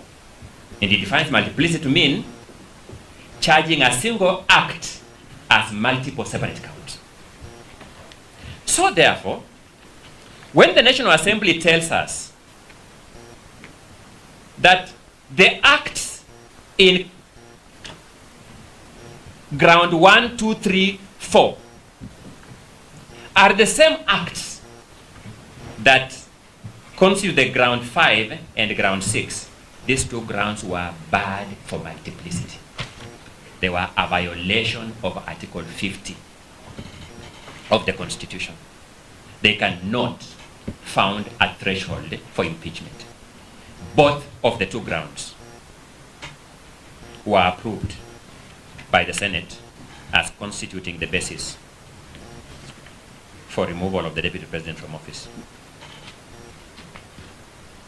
But there's something very bad about it. The Senate voted to approve grounds 5 and 6 on the particulars set out in 1, 2, 3, and 4, and ground 5 on the particulars set out in grounds 1, 2, 3, and 4, but acquitted the Deputy President of grounds 2 and 3. And remember, they gave no reasons for convicting. And that's how obscene this trial in plenary is, as my learned colleague, Mr. Chell Dudley, will take you through in a short while. Then finally, ground 1.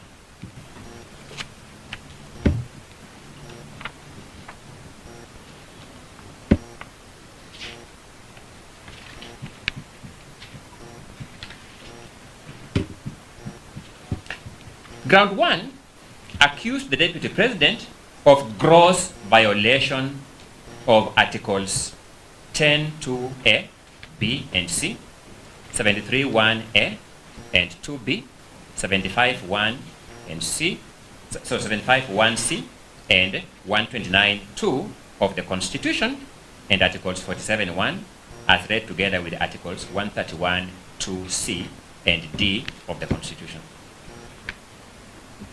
In summary, my lords, these were the grounds that accused the Deputy President of talking about shares in government and shareholding in government. Let me just paraphrase it like that. That's in summary what this is about.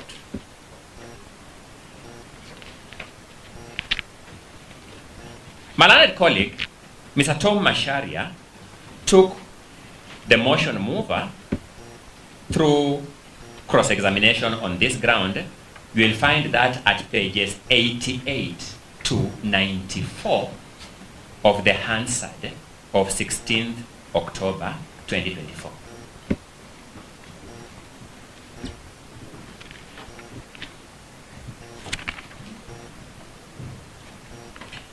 So a number of things emerged. I just summarize them. Number 1, the motion mover confirmed that the government of the day in Kenya is formed by a coalition of parties named the Kenya Kwanza Coalition.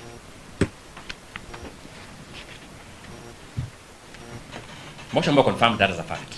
Number 2, he confirmed that the Kenya Kwanza coalition was formed of pre-election coalition agreements involving various parties.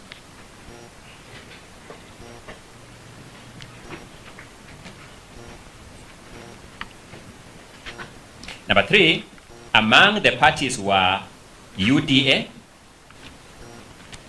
ANC, Ford Kenya, and PAA or PA, as is sometimes called. And my lord, this must come out very succinctly from me. It bears that PA is the party whose party leader was the Speaker of the Senate presiding over these proceedings.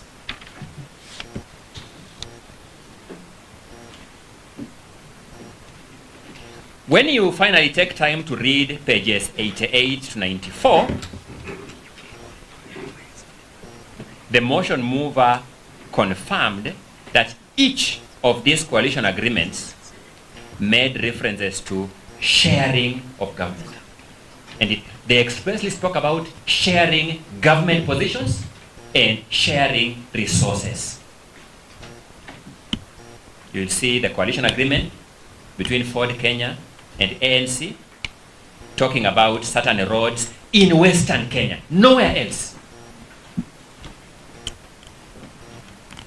You will see the coalition agreement with the PA talking about development of marine resources in coastal Kenya.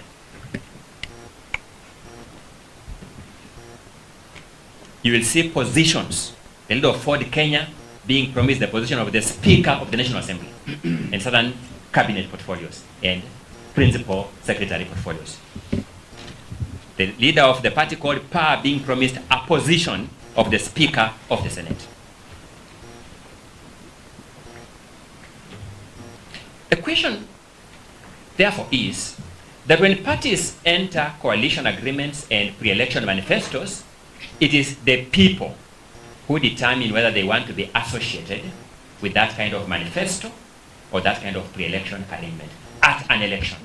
For some reason, the people of Kenya chose this agreement with shareholding arrangements in 2022. If the people of Kenya are unhappy, they have another opportunity in 2027 to deal with it. And that is exactly what the High Court set out in the Sonko decision that I have just referred to. If you look at the High Court Sonko decision at paragraph 258, the High Court says, an impeachment is an important remedy, but one of last resort. It is one to be used where there is an injury to the people. The remedy should be limited to only the gravest political wrongs. This is because the person to be removed came to office through a popular mandate. The will of the people should therefore not be overturned on flimsy grounds. It must therefore be shown that the wrong committed by the official proposed to be impeached cannot wait to be corrected through the ordinary electoral cycle. If the people of Kenya had gone to the 2022 elections on the strength of these pre-election arrangements that talked about shareholding, it follows that they had a chance to revisit that question at the next election cycle. That's what the High Court is telling us. But, my lords, the more interesting one for me is at page 95 of the Hansard of 16th October 2024. You'll find the following very interesting conversation between Counsel Tom Macharia and the motion mover, Ecomas Mwenge Mutuse. I'll briefly take through the conversation, my lord, but you will take note of the pages and revisit it when you retire to do duty of writing judgment. Tom Macharia begins by playing a video to the motion mover and posed the question, who is speaking in that video?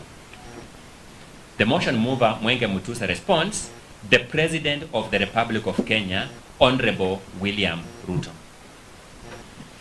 Tom Macharia then poses the question, which words did he use? What did he say to the people of Murang'a? Mwenge Mutusa says he has appointed many of the locals into his government. Tom Macharia prods further. Did he say, nyinyi watu wa Murang'a ni shareholders wakubwa wa hii serikali? Mwenge Mutusa says, yes, he did.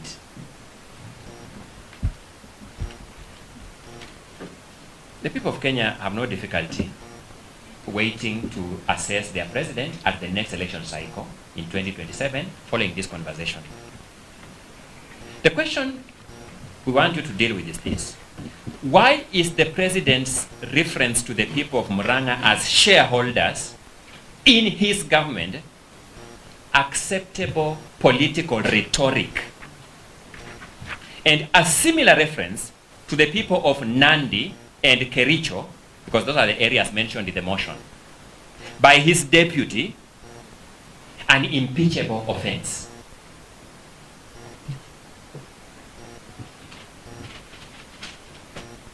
It's worth noting that when you read the conversations I've told you at pages 88 to 94, you'll find that the person who witnessed the pre-election pacts in Kenya Kwanza was Professor Kithure Kindiki, and despite witnessing agreements with the shareholding model in it, the National Assembly had no difficulty approving now to become the deputy president. It is that uneven-handedness that we want this court to ask itself this question. Did the National Assembly find a wrong,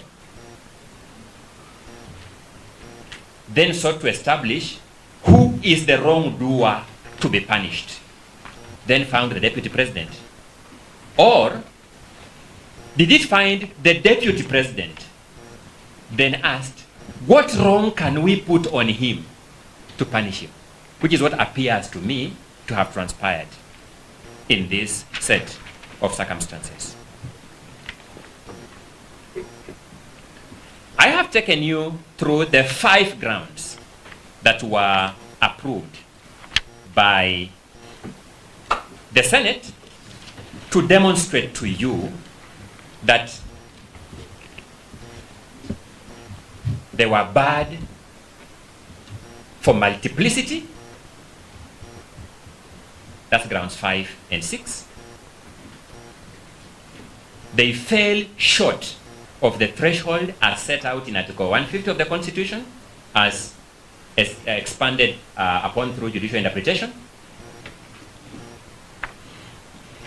And therefore, generally, they could not found a motion for removal of the deputy president from office.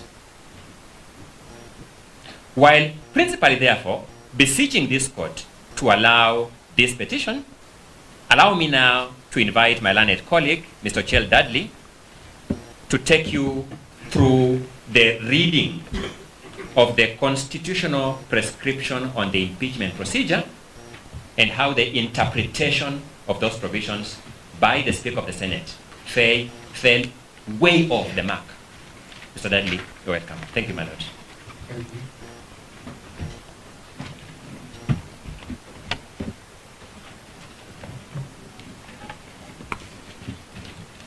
Thank you, my lord, for the opportunity to address you on this important question.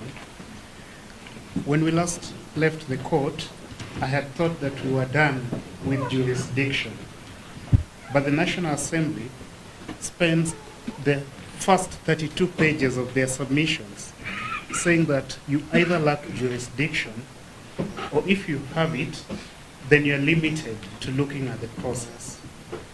And you should not hear the substantive violations that my 2 colleagues have told you about. They cite, quite helpfully to us, a Filipino case, Francisco versus House of Representatives, where the Filipino Parliament had similarly argued that the Filipino judiciary had no jurisdiction to review impeachment proceedings. The court concluded that that process has procedural safeguards, and therefore it answers to a legal process. My Lord, that stance, the stance that the proceedings you're dealing with are both political and legal, is found in the report of the Technical Working Group D on the executive. My senior counsel team leader, Paul Mwito, was a delegate number 114. The current speaker was delegate number 209 at the CKRC conference. And you'll hear Professor Githu Muigai, when he rises, tell you that these provisions on impeachment were hotly contested. They were the most contentious provisions. And so, my Lord, detail was paid to these provisions. The law is that Parliament does not waste words. Every word in a legislation must be given a meaning. Now, let me begin with what's common ground. On 9th October 2024, JN4, the affidavit of Jeremiah Nyegenye at paragraph 22, the morning sitting, in the Hansard, the Speaker of the Senate misleads the Senate, saying that we have two options to deal with this motion, alike the procedure for governors and deputy governors. He says we have a motion, is the first, for impeachment of deputy president, but we have two options that we have when it comes to the impeachment of deputy governors and governors. My Lord, that is a heresy. And because of that, just common ground again, the Senate does not form the committee. The special committee under Article 145(3) is not formed. Why? The Speaker misleads the House that they have two options. They can either investigate the charges by committee, Article 145(3)(a), or they can investigate by plenary, like they do for governors. My Lord, I request that my Lords be given our rejoinder submissions, table 1, because I intend to spend a moment or two there. My Lord, the Senate picks the 10-day timeline applicable to the special committee. Remember, they've dropped the committee. They've said, no, we have two options. We are investigating it in plenary. But they retain the 10-day timeline applicable to that special committee. And so, when the deputy president falls ill, my colleagues have addressed this, the Speaker holds on to the 10-day deadline applicable to the special committee for a plenary hearing. And the members of the Senate vote to deny the deputy president even the benefit of that 10 days, the balance of it. They say we must conclude our business today. In doing that, the Senate grossly violated the Constitution. My Lord, let me bring your attention to Table 1. In Table 1, we've tabulated the differences between Article 145(3), Senate Standing Order 78 and 80, and Rule 2, Rules of Procedure for removal of the Deputy President by impeachment and governors. My Lord, Article 145(3) does not give two options. It gives one option, and it says that within 7 days after receiving notice of the National Assembly resolution, the Senate Speaker shall convene a meeting of the Senate to hear charges against the President. And the Senate, by resolution, may appoint a special committee comprising 11 of its members to investigate the matter. The special committee has a constitutional function. It investigates the charges for seriousness. Then it reports to the Senate. My Lord, there's a may which seems problematic here, but we'll tell you where that may originated. But as it is, it makes grammatical sense. The Senate must convene within 7 days, and if the Senate convenes in 7 days and the motion is approved, there's something worthy of investigation here. The Senate may appoint the committee.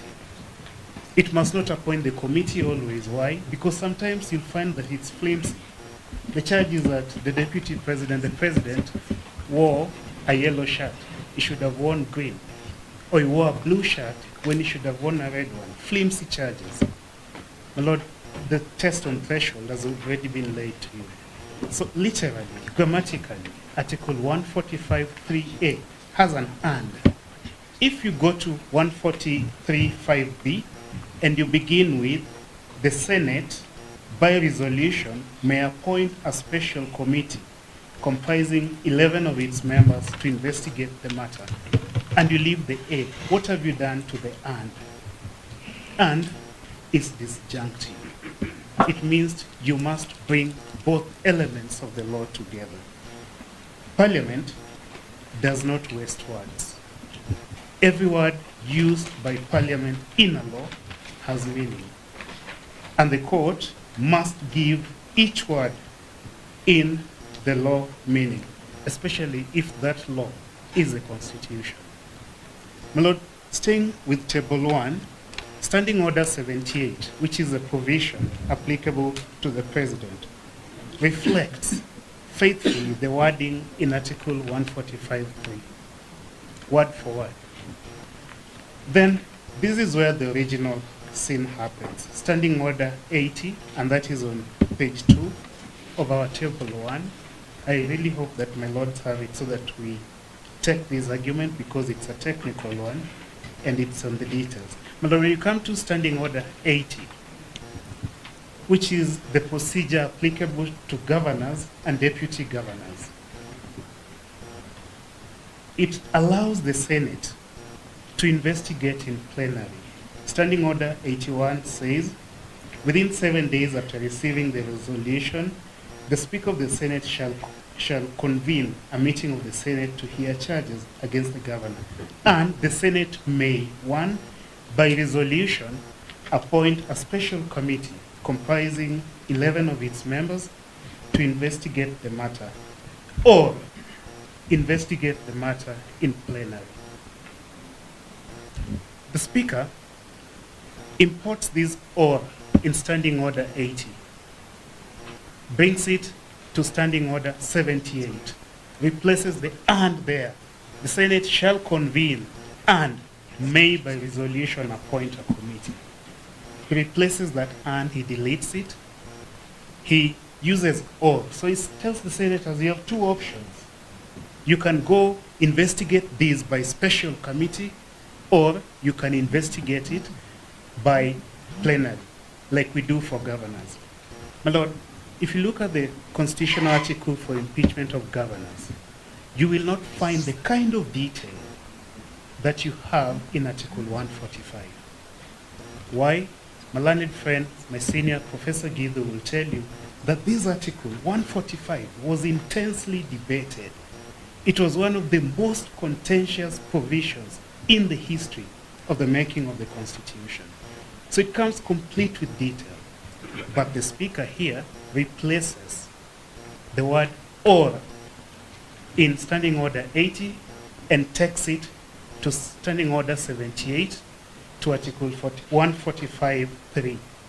He deletes and implants or.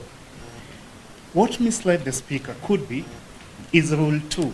My Lord, that's the last item, number 4, on page 2 of our Table 1. Rule 2, Rules of Procedure, also makes the same mistake. It replaces the legislative word and in Article 145 with the or, disjunctive. My Lord, Rule 2 says the Senate may in plenary investigate the matter and determine whether the particulars of the allegations against the President have been substantiated. It has now omitted. The special committee is gone. So Rule 2 goes to 134, 145.3, and then descends to B by plenary. It's saying the Senate may investigate by plenary. Where did this error originate in the making of our Constitution? My Lord, I go to that because if, suppose we are not making sense and our argument is too full of grammar, the theory of holistic interpretation requires you to look at the text, which we have done, and the history. What was the history? And how did we end up with a provision that, quote unquote, could sound difficult? My Lord, the theory of holistic interpretation is mainstreamed as a theory of interpreting our Constitution. Let us then travel back in time to the Bomas Conference. But my Lord, before I do that, allow me to draw your attention to a fresh new publication of the Senate. And that is a digest of the law and practice on removal of county governors and deputy county governors from office through impeachment. First edition, brand new, published last year. I apologize, I haven't yet produced it to the court. I intend to do that, but it's also available online, thanks to the Senate. My Lord, the Senate worries about this process. It says committee vis-a-vis plenary proceedings. And the Senate, this is about governance. It says that the law does not provide for any specific procedure. Page 104, a case digest. You do not have it yet. I've just apologized that I came across it yesterday because it's a new publication, but I will put it on record. When you turn to it and you look at page 104, you'll find that the Senate says that the law does not provide for any specific procedure. As a result, the county assemblies and the Senate are not bound to follow any route. That is what informs the rules of procedure, where the Senate may investigate. And that is also what informs Standing Order 80, where the Senate may use plenary to investigate. But, my Lord, the Senate recognizes what this court has in Sonko High Court. This court said that we are of the considered view that impeachment of a governor is a serious undertaking. The impeachment of a deputy president, of a president, is a more serious undertaking. For this reason, we recommend that it will be desirable in future impeachments to proceed through the committee route as opposed to the plenary. This High Court has recognized the inherent risks in investigating through plenary. Why? We say so because when the special committee is appointed, the Article 145(3)(a) committee, it has 10 days to deliberate on the matter, thus giving many opportunities to the parties to prepare their cases adequately. The committee gives the perception that each member is actually engaging in the process as opposed to the plenary, which can be perceived to be a mob lynching process. That's exactly what happened here. The investigation in plenary was a mob lynching process. The Senate goes on to say that trial by the committee, page 105, a case digest on removal of governors and deputy governors, a publication of the Senate, brand new, 2025 bond. Trial by committee gives the Senate, through the 11 members, an opportunity to review the usually voluminous documents from the governor's team. A trial by committee over the 10 days would have given the Senate the time to review. At the request, we clarify the record while my colleague is addressing that point. In his written submissions, that decision is describing, it is described as a decision of the Supreme Court, but it is actually a decision of the High Court. So that we don't have to later belabor this point now that we're addressing it.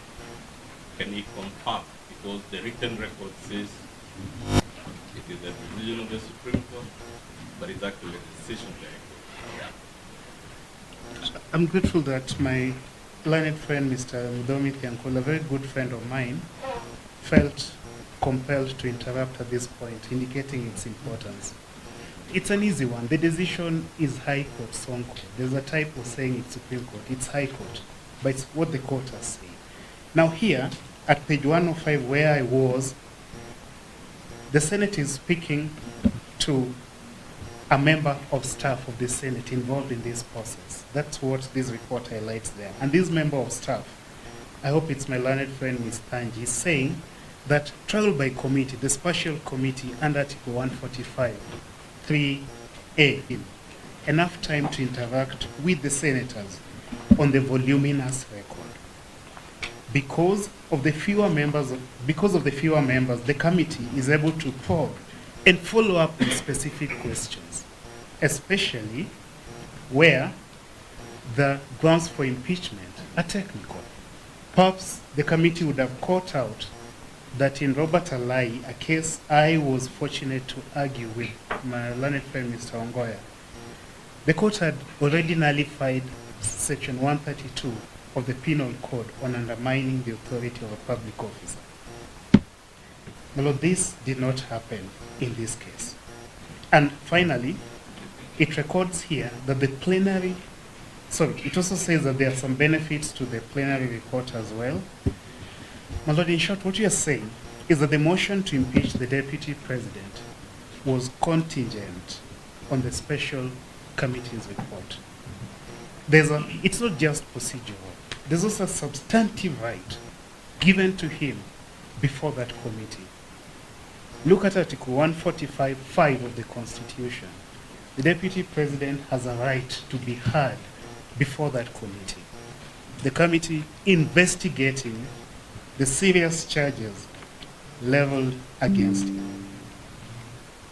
That step was omitted. That's a grave violation of the Constitution. My Lord, the final chance that he had to be heard was also denied to him, the adjournment. When something like that happened in a case that my friend, Professor Ojenda, Senior Counsel, argued with his usual merit, Onyango Law versus Kisumu County Assembly, Service Board, 2025 Kenya Court of Appeal, 333. The Court of Appeal was persuaded that Onyango Law had been denied a fair hearing. And just like in Oloma Law, the Senate here speedily approved the motion, skipped that special committee altogether, but retained the 10-day timeline. I wonder what the 10-day timeline was doing in a plenary setting where the Constitution does not impose that 10-day timeline, but requires reasonableness. It obviously can't delay until the end of the term, but that 10-day timeline was a stranger in the process. And so the Court of Appeal was persuaded that Onyango Law was unfairly impeached. My Lord, we ask you to take the Onyango Law decision and... I don't like interrupting things at all. But just Onyango Law was given 1 hour. The Deputy President had 10 days. My Lord, whereas the special committee would have had the deputy president over 10 days, he was investigated in plenary over 24 hours and impeached in his absence. So I ask you again to take the Onyango Law decision, and where it says Onyango Law, please substitute Rigathi Gachagua and make your decision. My Lord, let me take you to the drafting history of our Article 145. It was not initially there as Article 145.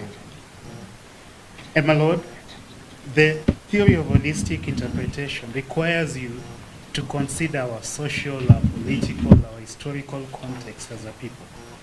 That history has names like Oginga Odinga, mistreated by the president, unfairly removed from office. It has Kungu Karumba, George Saitoti, at some point, not appointed at all, reappointed after the elections. I forget which year, I was a young boy then. But in your ruling of 31st October 2024, my lord, you recognize this history and you said that the vice president served entirely at the president's mercy. That was a framework that the 2010 Constitution sought to transform.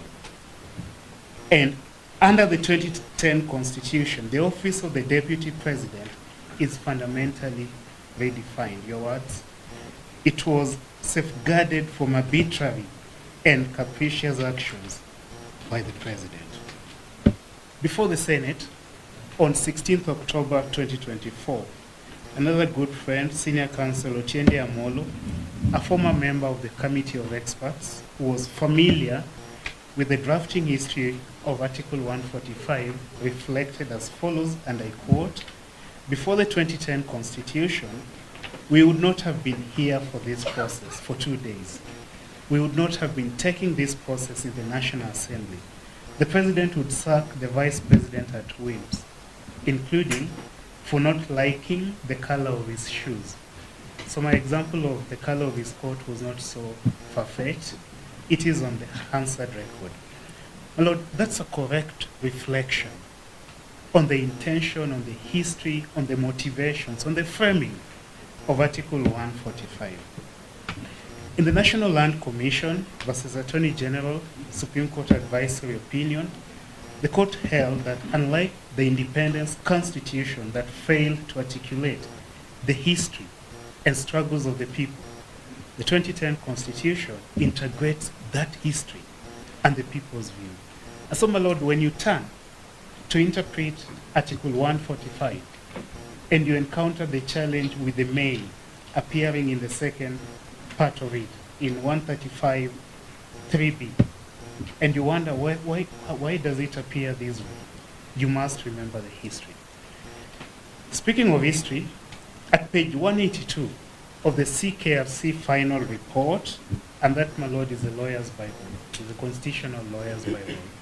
It is the reference point for ambiguous text. We go back to it to see what was the intention here, what was the struggle, what was the mischief. The people said that, I quote, "there should be adequate mechanisms to avoid the risk of impeachment being used for purely political motives." Page 802 of that CKFC final report records that impeachment was one of the most contentious issues leading to extreme polarization amongst delegates. And the issue was not about the desirability of impeachment, no. It was about the procedure. What procedure do we use? Because we agree that the president must be amenable to impeachment. It is a remedy of last resort, but what procedure do we use? My lord, in the Bomas draft that came out of that conference, the CKFC proceeding, we had Article 164. Article 164 of the Bomas draft is an exact replica of today's Article 145, except it had a bit more clarity. Why? Because thank you, my lord. My lord, because the kind of contestations that attend the making of any constitution had not been there. Remember, by the time we are getting to 145, we've gone through a failed referendum. We've had the WACO draft. We've also had the Naivasha process that messes up and moves articles around. So back in Bomas, Article 164, this is what 164.4 says. If a motion is passed under Clause 3, Clause 3, the Senate, the Speaker of the Senate is considering what has come from the National Assembly. The Senate shall appoint 13 of its members as a special committee in accordance with the standing orders to investigate the matter. So this committee was there 164.4 Bomas draft. The special committee shall investigate the matter, 164.5 Bomas draft, and shall within 10 days. So the 10 days is also there. It's not a new invention under 145. 164 Bomas draft had it. And the president shall have the right to appear and be represented before the committee. So this right also to be heard before the committee was also there. 164 Bomas draft. My Lord, we then had the guide draft, 163. This clause appeared at Article 163 of the guide draft. And it also said that if a motion is passed under Clause 2, the Speaker shall constitute a special committee comprising the Chief Justice and 13 members of the National Council. So even when this committee was thought the Chief Justice should sit on it, it was there. When the name changed to National Council, the committee was there. It has consistently been there. Article 163(5) of the guide draft provided that the president would have the right to appear and be represented before the special committee. So when it was Article 163(5) and not 145(5), the deputy president's right to appear was there. I take you next to 2009 Harmonized Draft Constitution by the Committee of Experts. My Lord, 163(4) of the guide draft also required the committee to investigate. So its function was there. Its composition changed a little bit, but the entitlement to appear before this committee and to be heard during the investigation of the charges was consistent. Article 170, 2009 Harmonized Draft. Now we are getting closer to the referendum. 173,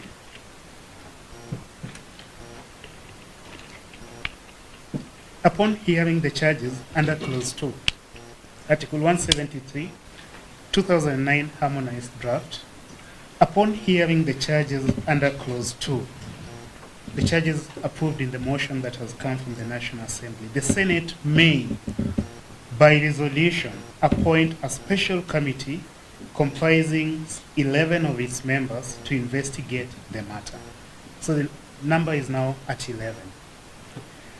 And the special committee shall investigate the matter within 10 days and report to the Senate whether it finds the particulars of the allegations against the president to have been substantiated.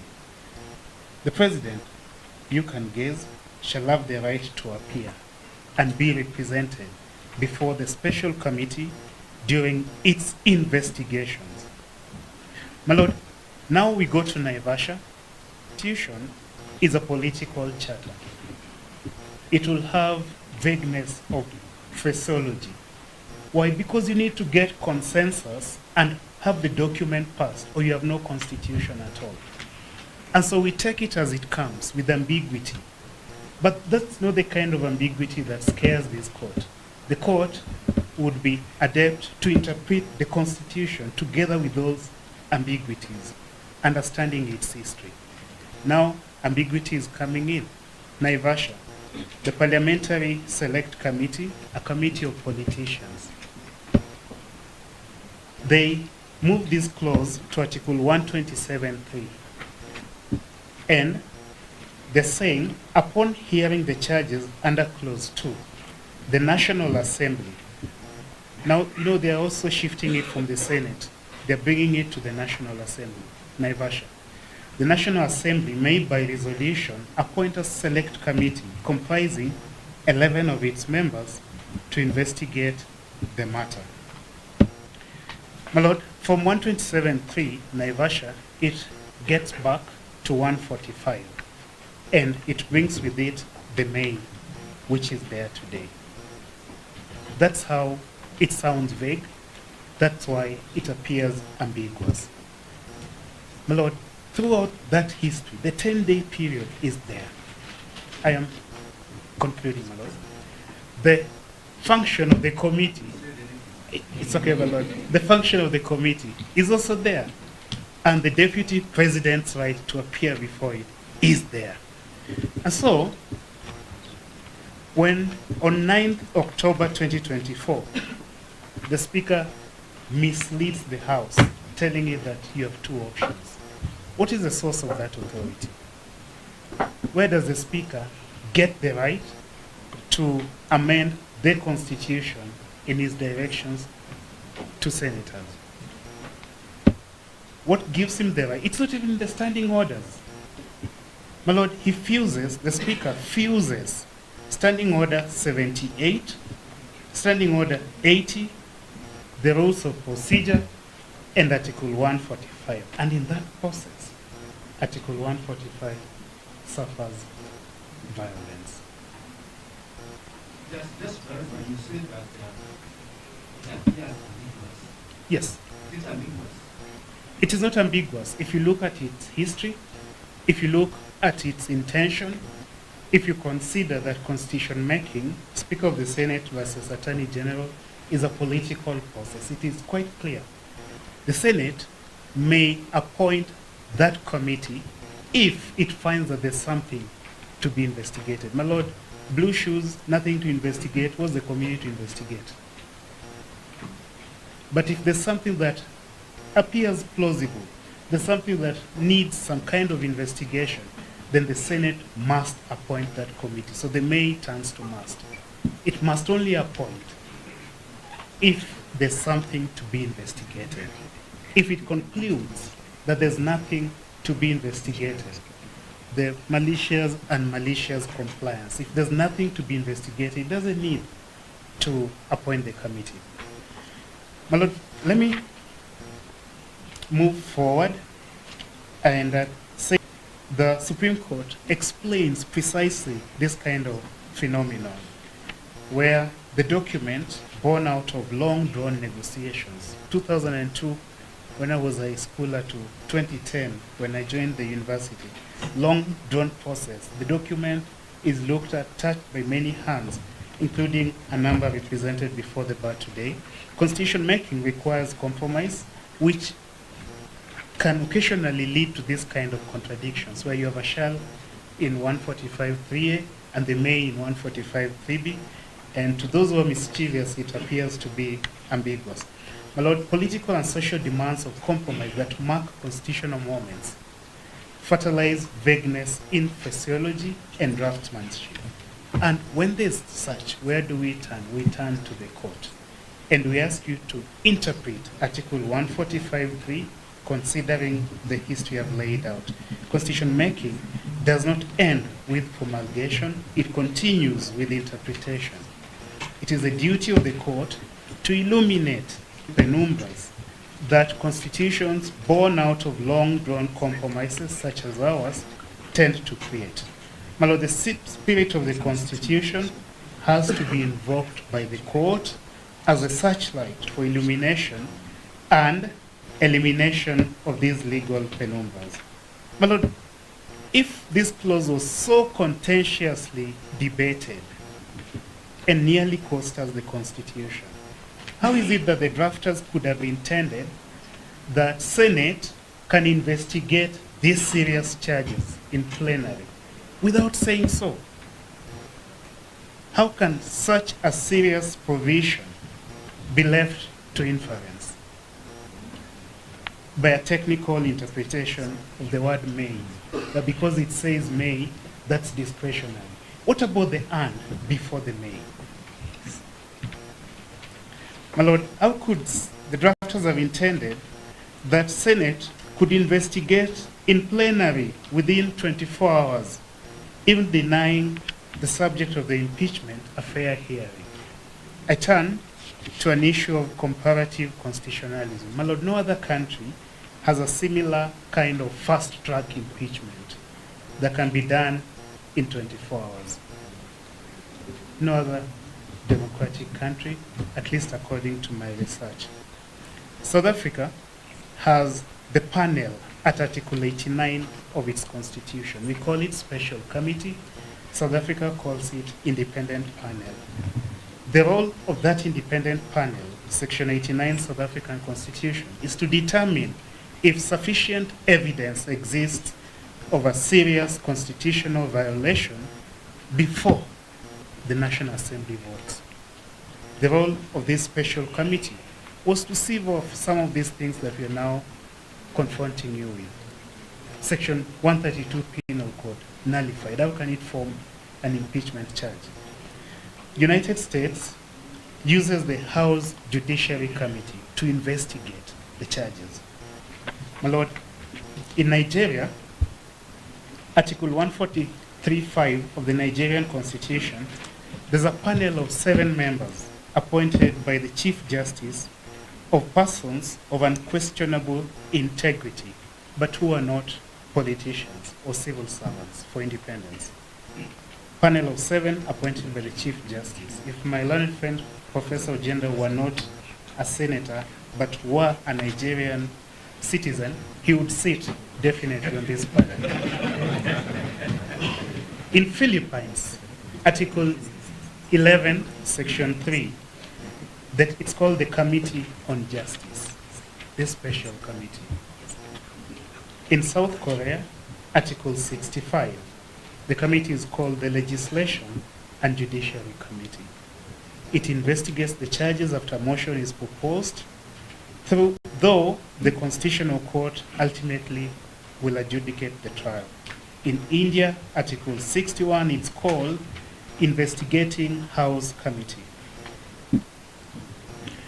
My Lord, the long and short of it is that what we had here was not a constitutional process that is worthy of this court's protection. If you faithfully interpret Article 145, if you just have one look at Standing Order 78, at Standing Order 80, if you look at the rules of procedure, Rule 2, and then you spend time, my Lord, with the history of Article 145, you will arrive at one inevitable conclusion. That is the conclusion that failing to appoint the special committee required by Article 145(3), my Lord, grossly violated the Constitution. And that violation was not harmless. It bogged the Senate down into a fictitious timeline. It said we are not appointing the committee, we have 2 options. No, they did not. But then they retained the 10-day given to that committee and said they're using that for the plenary investigations. What do you have? You have a sham of a trial.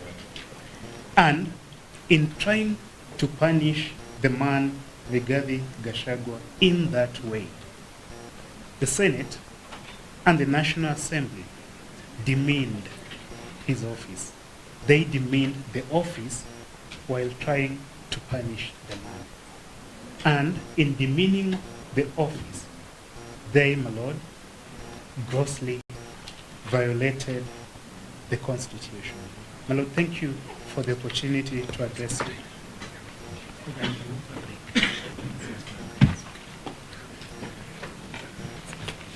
I think we have made good progress. We adjourn for lunch, then we come back. That's right.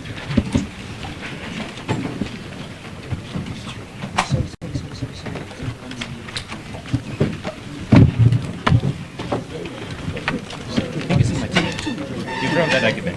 Not that argument yesterday, it is very fast. Yeah? But after a while, it began making a lot of sense.